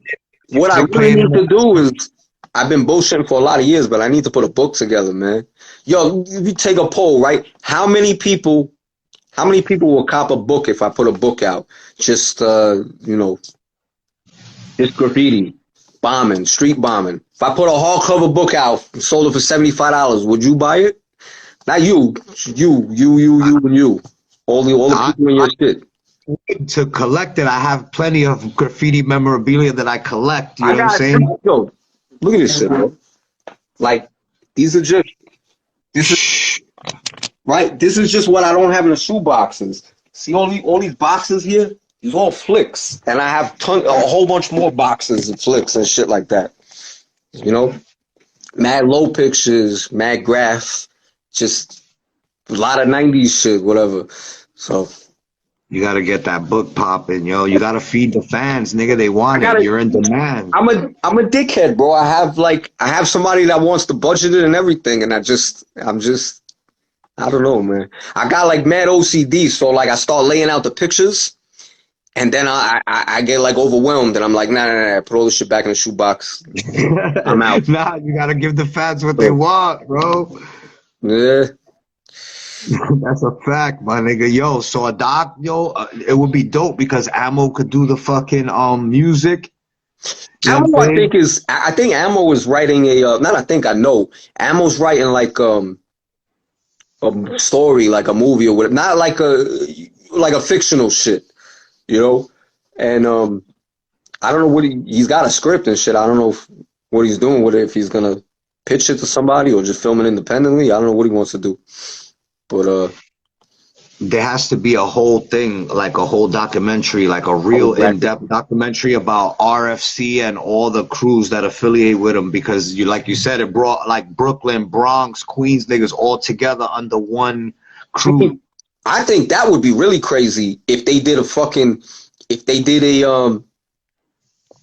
do you call it? If they did a whole RFC thing and then they fucking did chapters of other crews that used to, run through the Ville with them and shit like that. That would definitely be ill. You know? Definitely.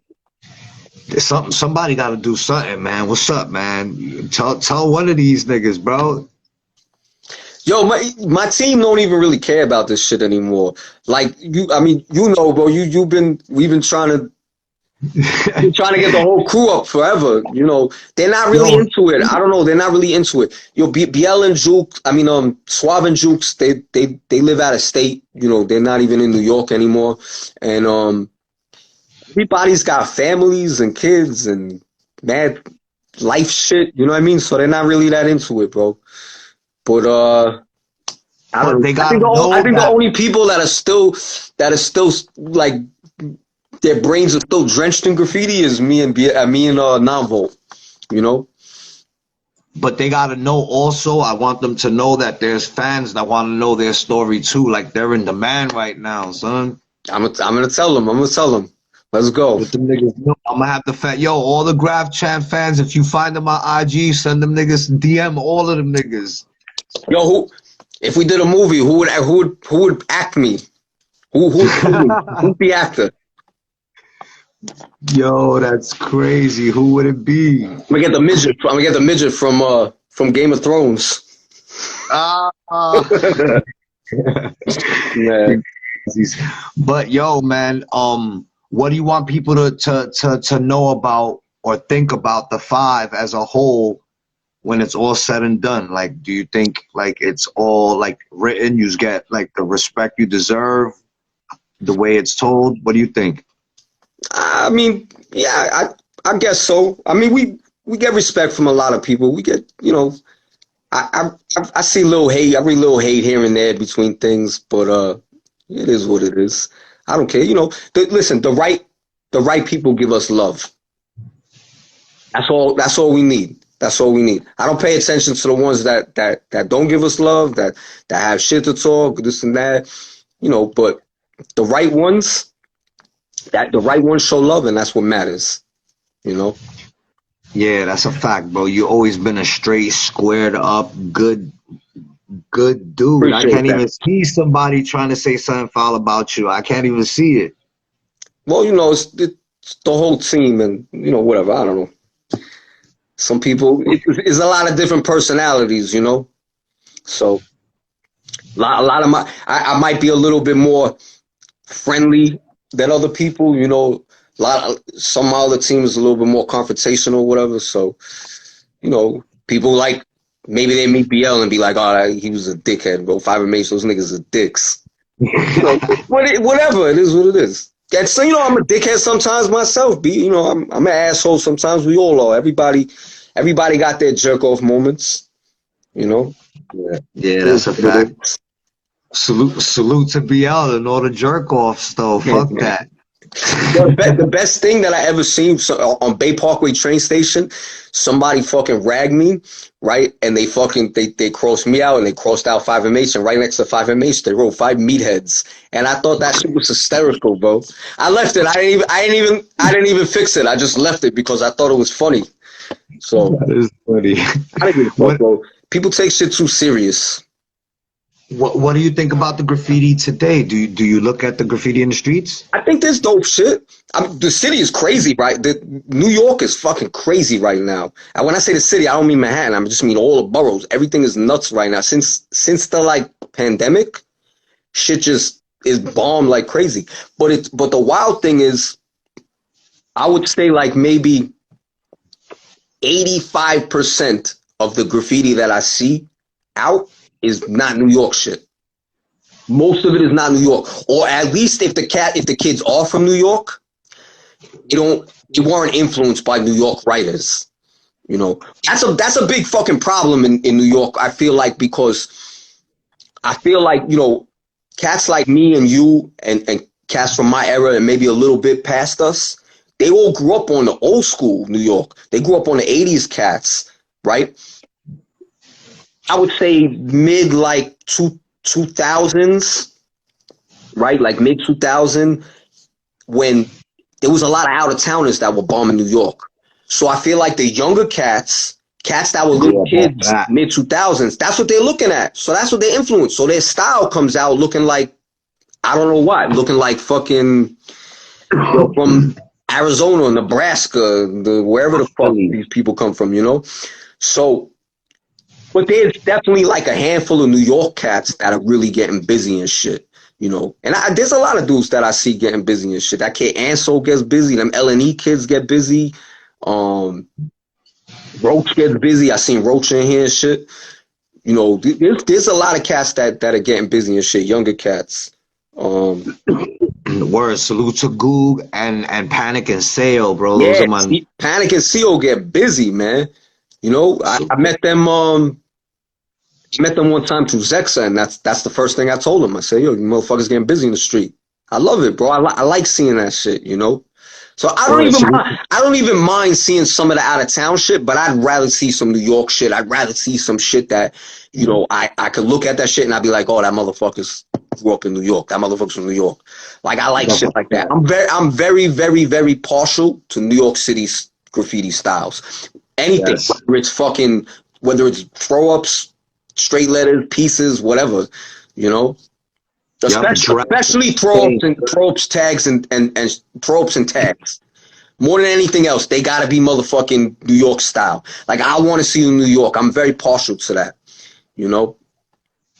So. That's a fact. That's a fact. Like, yo, they're saying, yeah, you see, DREF and Roach and Netta and Nilo. Yeah. They're killing shit. I've been seeing Netta been doing them big ends and shit. That those shits are off the hook, man. That's real New York shit right there. Yo, ACC is a real crew, right? They always bomb together as a crew. So that's one thing. That's one thing that I could say about me. Like, I'll never as Kel. I'll never be more famous than my crew on a whole. Like, I'm always, anybody that mentions me is always Kel 5MH. That's who I am. That's why, like, don't you mention that every time. You never confuse me with another Kel ever, because I'm 5MH. That's me. That's my last name, right? So as a crew, we got busy. There's a lot of cats that write and have a crew. There's a lot of cats that have crews that have like maybe 2 people down with them, like them and their boy, and that's it. Nobody else is even down. It's not even really a real crew.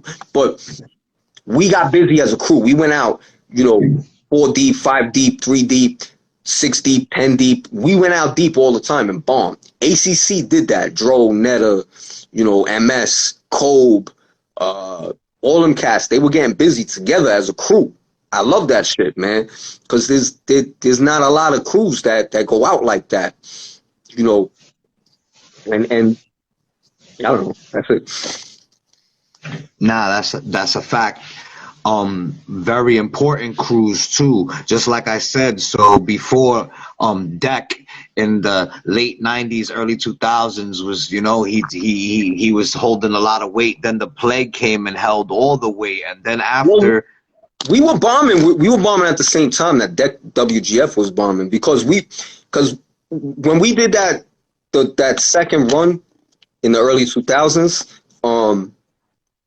we had what do you call it with us? We had 2 DX cats with us that they were coming out with us, DECK and Fame, and DECK had mad beef. DECK and DECK had beef at that time. We didn't get involved in that shit because there was no reason to get involved. Nobody was going over us. Had somebody go over us, then we would have took on with them and went to war with them. I'd have loved to go over Smash's SMHs, because those shits. I looked at that shit. I was like, what's that? Because looked like a 5MH to me. But shout out to them, man. DECK got busy. WGF and shit. He got busy and shit. I know he was older and he was out before, so he might have been out before 5MH then, like late 80s or whatever. But when we came back on our second run, they were in the streets too. We were like, we were on each other's necks in the streets for sure. Nice, yo. And then the ACC came through after that, and then after ACC regrouped. I want to say like maybe like 2003, 2005. Yeah, somewhere around there. They regrouped and shit and had a dope run. That's what's up, man. Yeah, ACC has always been fresh, man. After the ACC run, then fucking Miss 17 came through for the first time with Louis. Remember Louis? L-E-W-I. Those BTM kids had a dope run too. I met the kid Louis and who was it? Louis and Gusto and Attic. Yeah. I met them and shit. They're all good peoples, man. They were, plus they took CH under the wing. CH is like my little bro, so I respect them. I remember when I met the kid Louis, he was telling me about that he seen me up in San Francisco, because I went out to San Francisco like 2000, and me and Ewok did a bunch of shit out there, and I hooked up with these kids, Fate, Venom, and Norm, rest in peace. We were painting with them out there.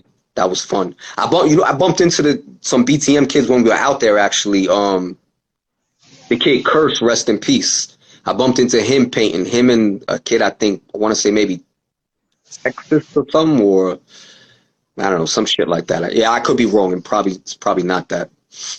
But yep. Yeah, that's dope. Fucking bombed San Francisco. Yeah, man, we did like the whole Bay Area. That shit was mad fun out there. That shit was grimy out there too. It was easy. We were like, was it easy? You said? I mean, it was. I guess so, yeah. It's like bombing anywhere else, bro. You just gotta be alert, pay attention, and you know.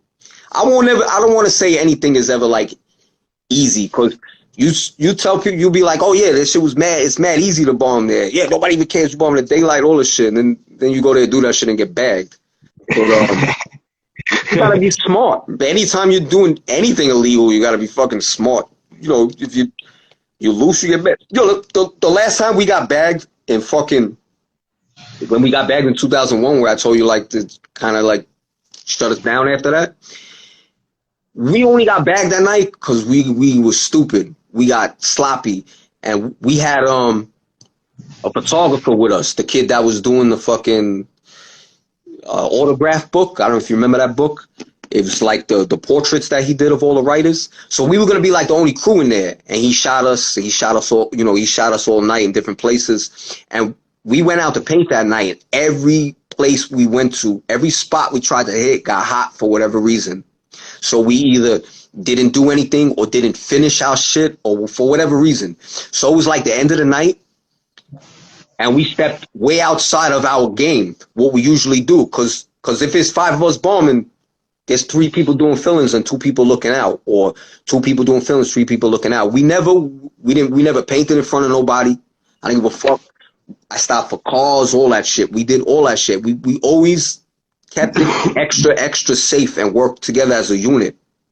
And that night, we were just like, yo, it's the end of the night. The shit's a bust. We got the photographer with us. We're just going to go hot boy and do the fillings. That shit, we got bagged. You know? So stupid, man. You stick with the game plan. You stick with the format. You step outside of that and shit gets sloppy and you get hot, and that's that. So anywhere you bomb, San Francisco, New York, Brooklyn, the Bronx, anywhere you bombing, you gotta be smart. You stupid, you know. You stupid, you get fucking stupid prizes. Stupid. So what was the result of that? You have to do some community service or some shit? What the fuck happened? It wasn't really, I think it was like I don't even think we had community service. I don't really even remember. But what I do know is that fucking all the harassment started after that, because they took the camera, they took the kid's camera, right? So he took pictures of us while we were doing fill-ins and things of that nature that night, taking tags or whatever. So they had all that shit. So I guess they were like, oh, we got hard evidence on you. And that fucking photographer's a pussy because he never picked that shit up. He could have, and he was just too scared to go pick up all his shit. So we got bagged that night for nothing. He got locked up with us too. He got locked up, bro. We're in the back of the fucking paddy wagon, everybody in cuffs. And this motherfucker goes, "You think we're gonna get arrested?" I was like, "Yeah, I think so." I think it's safe to say we're already past that point. That's funny. Where was he from? Not New York. Definitely not New York. But, and so we did all that bullshit for nothing because we didn't even make the book. So it was whack. Damn, not for nothing. It's an experience. Fuck it. It is what it is. Everything in life is an experience. You take what you can from it. That's a fact. But yo, you definitely need to do that, Doc. You definitely need to make a pin. You definitely need to cash it right now. The 5 is in demand. That's what's up. Yeah, I'm trying to tell you. ZB just said that kid's name. Sutherland, that's his name. Yo, ZB knows everybody. ZB's another beast that's out right now. Beast. The placement king. That's a fact, bro. Yo, there's a lot of niggas out there that's keeping it alive. A lot of young niggas that's doing it like old niggas, and I salute to all of them niggas. And I see cats going big too. Big, solid things. That was always our thing. Big and solid. Go big and solid, And flagging the spot, like you said, because all of them back-to-backs, like, all you see is so, like, y'all niggas just drowned everything else out. Boom. You know what I'm saying? It's the visual. The visual was like, powerful. Yo, what up with you? No painting for you? Yeah, I catch tags here and there, shit, but I haven't done a filling in years, Let's link literally. up after this and go do fillings. Holy shit. Do I have a spot? Yo, Oh, people, my man yo, Perro, I see you. Good cat. this nigga, I want to go with fucking Savs. He's gonna take me to another country somewhere. Yo, We they need get to busy go to too, man. Sav and Neo. Neo, they get busy too, man. They've been doing a lot of shit. They got that old city run. The TD's been getting busy on the old city shit. Oh hell yeah! I seen Mister just did a little Europe run and shit. You know what's up? Yo, son, niggas is taking that shit all world, and I think Savs and Neo is the ones that did it first because when I interviewed them and Graph Champs in the first season, the nigga already did all 50 states and he did over 74 countries. Yeah, but there's been a lot of cats that's been out of the country bombing and shit, out of state bombing. I mean, they might have not did all 50 like him and all like like he seems very committed and shit, but. Yo, salute, mister. What it is, mister? Yeah, Mrs. Good Peoples, bro. That's good peoples. It's family right there. TCK. So, like I said, man, you need to make all this merch because it's fucking in demand right now, bro. I need to do a lot of things. Yo, I really slack on my shit, man. We still here, bro. Come on, anything, you know what I'm saying? We at that age where, you know what I'm saying? You don't know what's gonna happen tomorrow. Yeah, man, that's true, man. Walk out of here and get hit by a bus. Shit happens. Nobody's promised. That's a fact, my nigga. Yo, you always been a fucking ill, straight up A1 nigga, son. Appreciate that. I love you, bro. You a great. If the world, we'd be good. You heard? Say again. I missed you. I didn't hear you. I said if the world had more niggas like you, we'd be good, bro. Because you are straight up man of your word. Always. I salute you, bro. I appreciate that. I appreciate that very much, bro. Likewise. Next time we gotta have the whole I five. mean, I would love it. I'm with it. Let's find a space and get everybody together and do that shit. We gotta get Suave and Juke on there.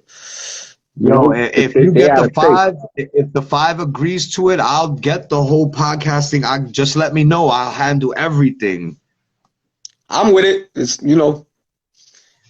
I can't tell you if they're with it, but I'm with it. Because I was really, really so interested. I wanted to talk to Jukes because he's so underrated. I wanted to talk to 9 Volt. He's one of my favorites.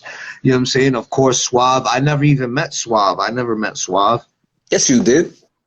No, I didn't. I did. 100% you met Suave. Suave used to be in the Ville with us all the time. For real, I don't even remember. But that's the thing, though. That's what I was saying, like about going to the Ville. Like I hang with RFC. There's so many crews that like nobody fucking. I can't tell you that I know every single person that hung out in the Ville every time I was out there with them. There would usually be like 100 people. There used to be random people just popping up and shit sometimes, But Suave, you definitely met Suave. There was me, Suave, Duke, 9 Volt, my boy Wiz, my boy Meezy, my man Jesus. Those are cats that used to be in the Ville and shit with us. So damn, son. I'm trying to pay attention. I'm reading the shit that people are writing too, man. Yo, and you know what would cake off too if y'all niggas was just to do canvases with all y'all together on it and just sell them shits like that, bro. Them shits will cake off, bro. Yeah, I mean, with the whole 5. I'm with it. Whatever they want to do, I'm with it. I'm down for that shit. We were trying to put together like an exhibit, like a play show and shit. My man Scram had the spot. Shout out to Big Scram Skrilla. He had a spot and shit, but that fell through or whatever. So y'all gotta hit up Martinez Gallery. Hit up Martinez Gallery. Yeah, I don't know. That dude got weird on me. So there's other niggas. Yo, hit up 2 East. It's not about the space though. It's about if if they fucking want to do it, I'm with it if they're with it, you know. But that's it, you know. What's up with Graph? Let's talk some more Graph. Yeah. Nah, I know that there's niggas that'll be with it. They probably just don't even know that you wanna like you're with it to do a show. So now that it's gonna be out there, maybe you know niggas No, will come. I'm talking about my home team. I'm talking about my team, right? They're not with it. Like Oh, you okay, know, they're okay. not really. I'm not gonna do a play show by myself, you know, or just me and Nonvold or something. Yeah, I yeah, need if we're gonna do a play, it needs to be the play. You know, we need yeah, everybody there yeah. and shit. So if they're with it, I'm with it. What I think about I see BL pop in here at some point. So ask him. salute to that? Salute to that nigga, son. Yo, what about our Brooklyn writers? Who you think is like the top Brooklyn writers of all time? The illest Brooklyn writers that you love? Of all time, I don't know. My top is Frey. From Frey Brooklyn, I Killer. say Frey. Frey Killing Matalo. Did you ever meet him? Nah, I never met Frey. So it's funny, right? I seen Frey painting twice. I seen him once when I was younger, and I was in the car from I was in the car with like my father and shit, and I peeped him taking a tag somewhere like on Fifth Avenue, and then like in Sunset or maybe Park Slope or something, and then I seen him again years later on Ninth Avenue when the beat train when it comes around the turn. It comes around the bend. There's like a little gate there and shit. And I peeped right when I was making the turn. Excuse me, right when I was on the train making the turn. I seen him taking a tag or whatever. But I never said anything. I didn't because you know I don't know.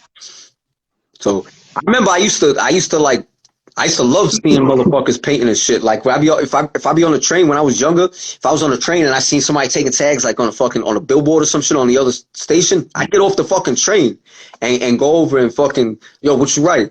I used to love that shit when I was a kid. Now I don't want to do nobody. I'm not interested. Like I don't, you know, if I see somebody writing, I won't even ask them what they write or nothing because I don't, you know, I don't want to have a whole conversation with somebody. Who was the illest nigga you met on the humble? Like you was like, oh shit. The illest. We met Revs one day doing Yell Broke Night, and we was walking around. I think we were racking fucking pornos. We used to rack pornos and hustle them in Washington Square Park. The big ass VCR tapes. But I think we were out like on a racking mission and shit one night. We might have even just been like loot racking or some shit. I don't know what we were doing. And we seen Rebs, and I don't even remember who else, but they were doing a fucking they were doing what do you call it? They were doing a piece. And we went over to him. I think BL did a fill-in next to him, and Revs took some tags or some shit. It was cool meeting Revs. He was like very mysterious, and at the time they had that phone number. Remember they had a phone number. They used to put a hotline. Yeah, they had a hotline. So we used to call them and talk mad shit on there. I used to be like, oh, call me back. But yeah, that shit used to be funny though, man. Yo, me too. I left message. Revs called. Cost called me back. That's how I met Cost. Did he? He called you back. Yeah, that's funny. Yeah, that's crazy, son. I was mad young. Yo, Cost put a sticker over me once, and I held that shit to heart.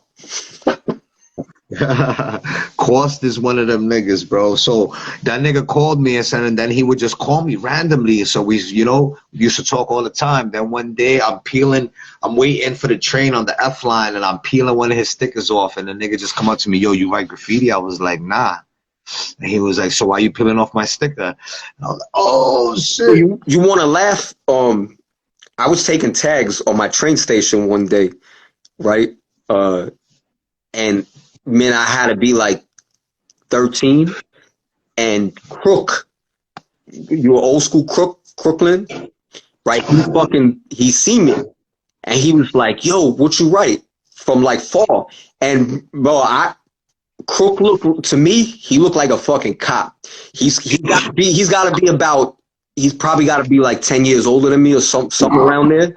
He had a motherfucking big like handlebar mustache. He looked like a man. He looked like a cop. So I was like, nah, I don't write. And he was like approaching me, and I kept pushing, and I dipped onto the tracks, and I took off. Then I met him another time because I seen him taking a tag, so I approached him then, and then you know that's like my OG then from then. But yo, I thought he was a fucking cop, bro.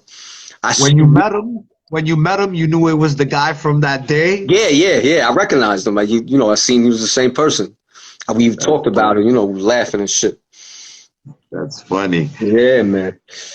Crook is an original vertical nigga, son. Yeah. There's not that many people that rock. Who? Let's see. Is you, Crook? Yes, too. Who else have dope vertical tags? The kid Ansel does dope vertical tags, but you know he's obviously now. Who'd you say? Vifer. Yeah, Vifer. Yo, Vifer's another one. You asked me about throw-ups before. Vifer's probably got one of the freshest throw-ups. You know. Hell yeah, I gotta add that to the list. Freshest throw-ups. Not even just like his throw-up is fresh. His throw-ups are fresh because he's got like different styles. You know, he's one of the few cats that bomb hard with all different styles. You know, but they're all like super simple. Vifa's dope, man. Vifa like maybe one of the most consistent writers next to like JA for a lot of years. He really never took a break. I haven't seen him around too much the last few years, you know, but like prior to that, he went crazy, like never took a break, man. He was always around. Yeah, I seen a couple of new throwies here and there, like from like last summer. Yo, let me ask you a question. This is a question a lot of people fucking debate over, right? What do you think is more important? A cat that bombs really heavy and is like okay or even whack, or a cat that's like super dope but never, you know, doesn't really bomb? Damn, that's tough, man, because I want my shit to look dope. So I can tell you for me, I'll answer that for myself, but I'm still curious. Think about it, because I'm curious what you think. I personally think that bombing is more important. Bombing is more important, right? And I give you the perfect example, right? Like the point of it, you want to get up regardless. Nah, but you gotta bomb though. It doesn't even matter. Cause look, if you're bombing consistently, you'll get better. Definitely. Well, there are a few exceptions. Most people get better. Some people just stay this. But even if you're bombing, like I spoke about Map in an interview, right? And you know, even like Map is one of the most consistent writers for a lot of years, right? Listen, some people probably like his M, but a lot of people probably don't. His throw-up stood the same. I respect that though. I respect it because it's like a stamp at that point. It's like branding something. You know what I'm saying? You recognize it. You see it right away. You know it's always there. You know, obviously the dopest thing is to be fucking super fresh and bomb a lot, you know, but you know, some people take one or the other. I prefer, if I had to choose, I prefer your toy that bombs everywhere, you know? Yeah, me personally, if it's about bombing, I want to be up everywhere. But there are certain niggas like, that are so dope. They'll just come out randomly once in a blue moon and do some dope shit here or there, and everybody just jocks it. I mean that's true too. But I still rather see. I take the heavy bomber over the style, the illest style, right, or whatever.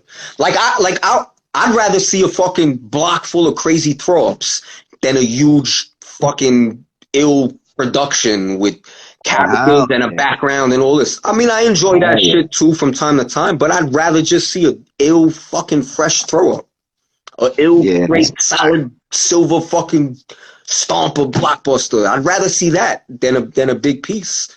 Big productions. Like if it looks like you stood at that fucking wall and you took fucking 12 hours to do your shit, I'm not really that interested, bro. It's if you came back like on multiple days to finish shit, you know, come on.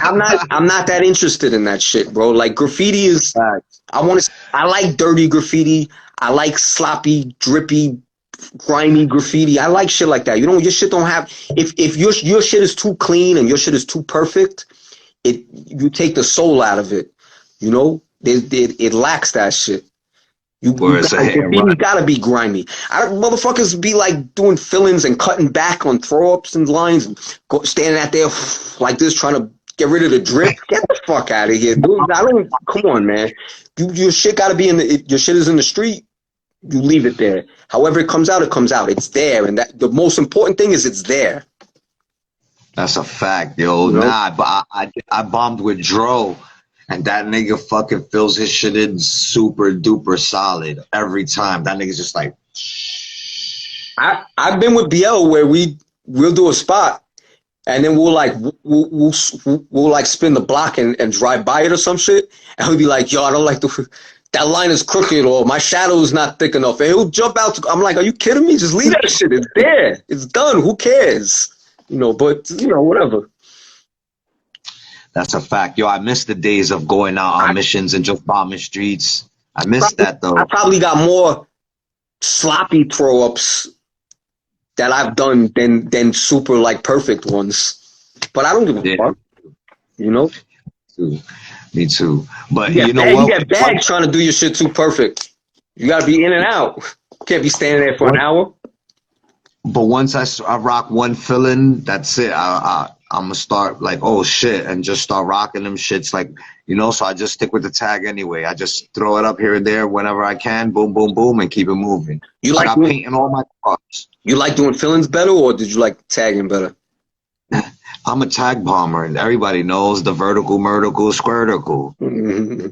Yeah, for me, it was more fill-ins and shit, throw-ups. I like that. Nah, in the 90s, yeah, hell yeah, 95, Summer Squash Fellows, all of that. It was all about fill-ins. I never felt like my tags were that good or that consistently good. Sometimes they do, sometimes they're not. I don't know.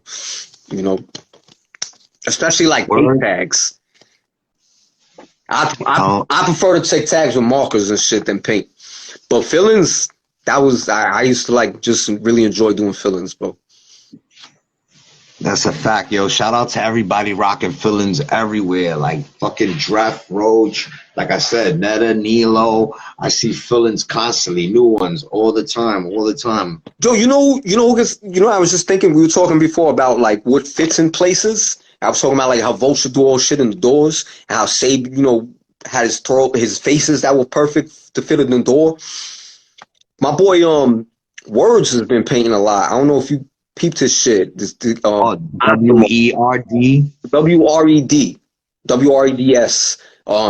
He also goes by Optimal, but he does his character that like it's like a dude with like a top hat, and he's got like a poker and shit. That, yeah. You know, so that's what I mean. That's like a perfect example of how it fits like right in that space.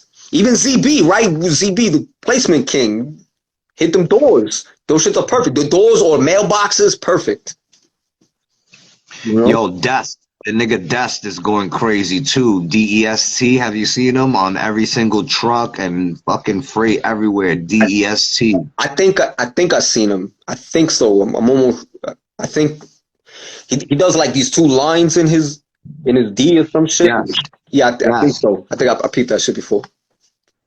Yeah, that nigga Smurf and Genie. There's a lot of niggas out there doing fill-ins everywhere. Smurf and Genie, those are the small crew kids, right? Smurf, DMS. Oh no! I'm thinking of there's another kid, Genie. That's I think from Small Crew from Queens. I don't know if it's the same kid you're talking about. Anyway, I don't know. I think this kid Genie is a Queens kid also, so it could be. I'm not sure. Might be. and shit. But yeah, there's a lot of niggas out there that's still holding it down, man. Salute to them and shit. Yo, maybe we do gotta get together and hit a fucking feeling somewhere, bro. I'm gonna get a fucking spot, bro. Quiet little spot. We, me and ESF been talking about that for a couple years too. Yes. As a Yo, matter of fact, he knows. in theory, I want to do everything with everybody. So when I tell everybody, like, yo, you know, when they're like, oh, let's paint, let's hang, let's this, that, I'm always like, yeah, no doubt, because in theory, I want to do that shit. But, yo, my man Pepe, like, calls me every Sunday, or he kind of stopped. He calls me, like, every Sunday, yo, let's paint, let's paint, let's paint. Let's do freights, let's do freights. And I'm always like, yeah, I'm down. And then when he calls me, I'm like, bro, I'm laying in bed. You know, I'm lounging. I'm in my fucking boxes. I don't feel like getting up, getting dressed, taking a shower. So I just be lazy and shit, bro. Like, I don't know. Plus, man, I just, you know how much of a dickhead I'm going to feel like sitting in central booking right now? I'm not trying to get locked up for anything, especially not something that I can't make money off of. So I feel like a dick sitting in bookings. Yo, son, all right, like I said, I haven't done filling in years. The last fillings I did mad fillings with ESF. Yo, we was doing fillings every day. And then I was in the bookings with ESF. See? It's a fucking bad influence, bro. You succumb to the peer pressure and that's it. And then you're looking at a stale bologna sandwich and shit. Oh, look, the nigga Savs is on the move. He want to go smack like 20 fillings real quick, yo. You see, shit is getting niggas hype right now. Some graffiti is about to happen because of this convo. Yo, I'm about to jet to go piss. Can I take a break? I'll be right back. Yeah, man, do what you gotta do. I'll be right back. Yo, Savs, bro. Yo, E.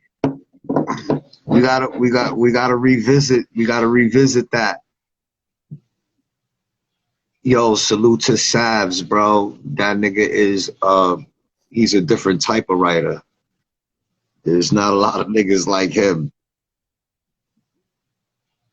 Yo, I love you, E.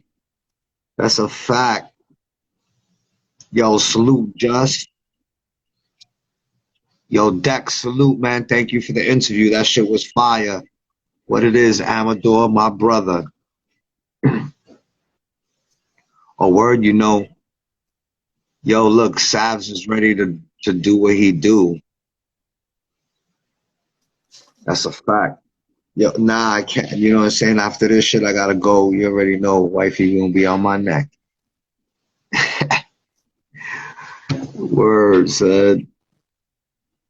Thank you. Yo, good looks, man. Yo, Deck was a super dope interview, man. Thank you. We have the general of the 5MH Kel himself. Oh, my bad. I feel like a new man now. Yeah, that's what it is now. These niggas in the comments is funny. Yo, what it is not. What it is not. Some balls. Who, me or SR? You. They want you. I got no balls. I got one rhyme with like 5 balls, and that's it. Alright, so yo, Kel, before we off this, is there anything you want to say? Let the fans know. Get off your chest. What you want to tell the fans, bro? Thank you for being a fan. I appreciate you. I love you. That's it, man. I don't know. I got no. Shout out to all the people shout out to all my brothers and sisters that passed away. You know, Big Ark 911. You know, yes, sir. CA RFC Prez. You know. My boy Flight Boogie, Big Animal, Quadruple OG, 5MH, you know, Kev Outlaw.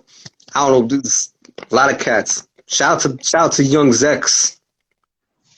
You know, it's crazy. Like, we talking about painting and shit, right? Like, shit that, like, how I say, like, in theory, I really want to do the shit when I tell you, yeah, let's go. Like, fucking Zex used to try and get me to go out all the time. I used to talk to him a lot.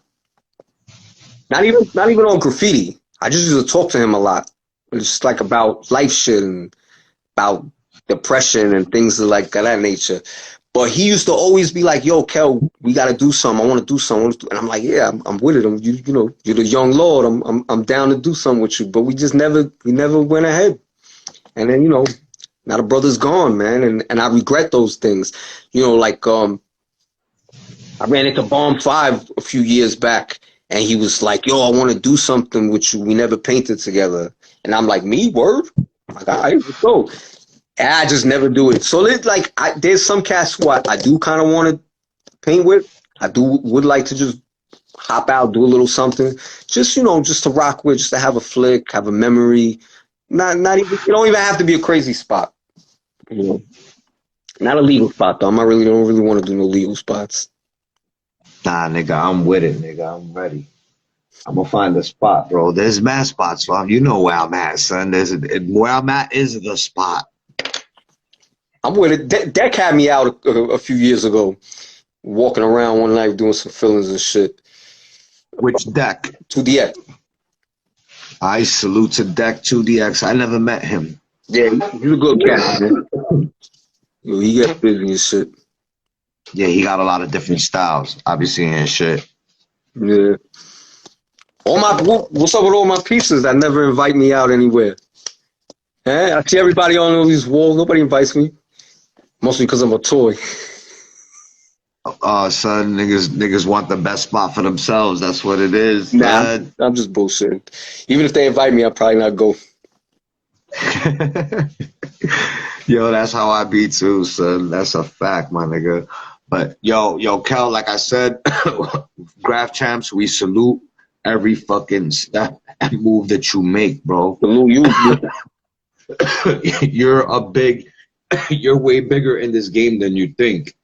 Like, and the impact that you left, the legacy with your crew, the way y'all move, systematically, do the graffiti I did, and the mystery of your crew too, because like you said, like you don't do interviews, like you're not out there, like people ain't, people want to know, like people don't know who's fucking Suave and BL. They never, you know what I'm saying? Y'all niggas ain't outside like that. Right. And that puts your stock even higher, because when you know what I'm saying, if y'all niggas pop out, it's a movie. Right. We salute you, nigga, for real. The 5 is the 5, bro. Salute that. I appreciate that very much, my brother.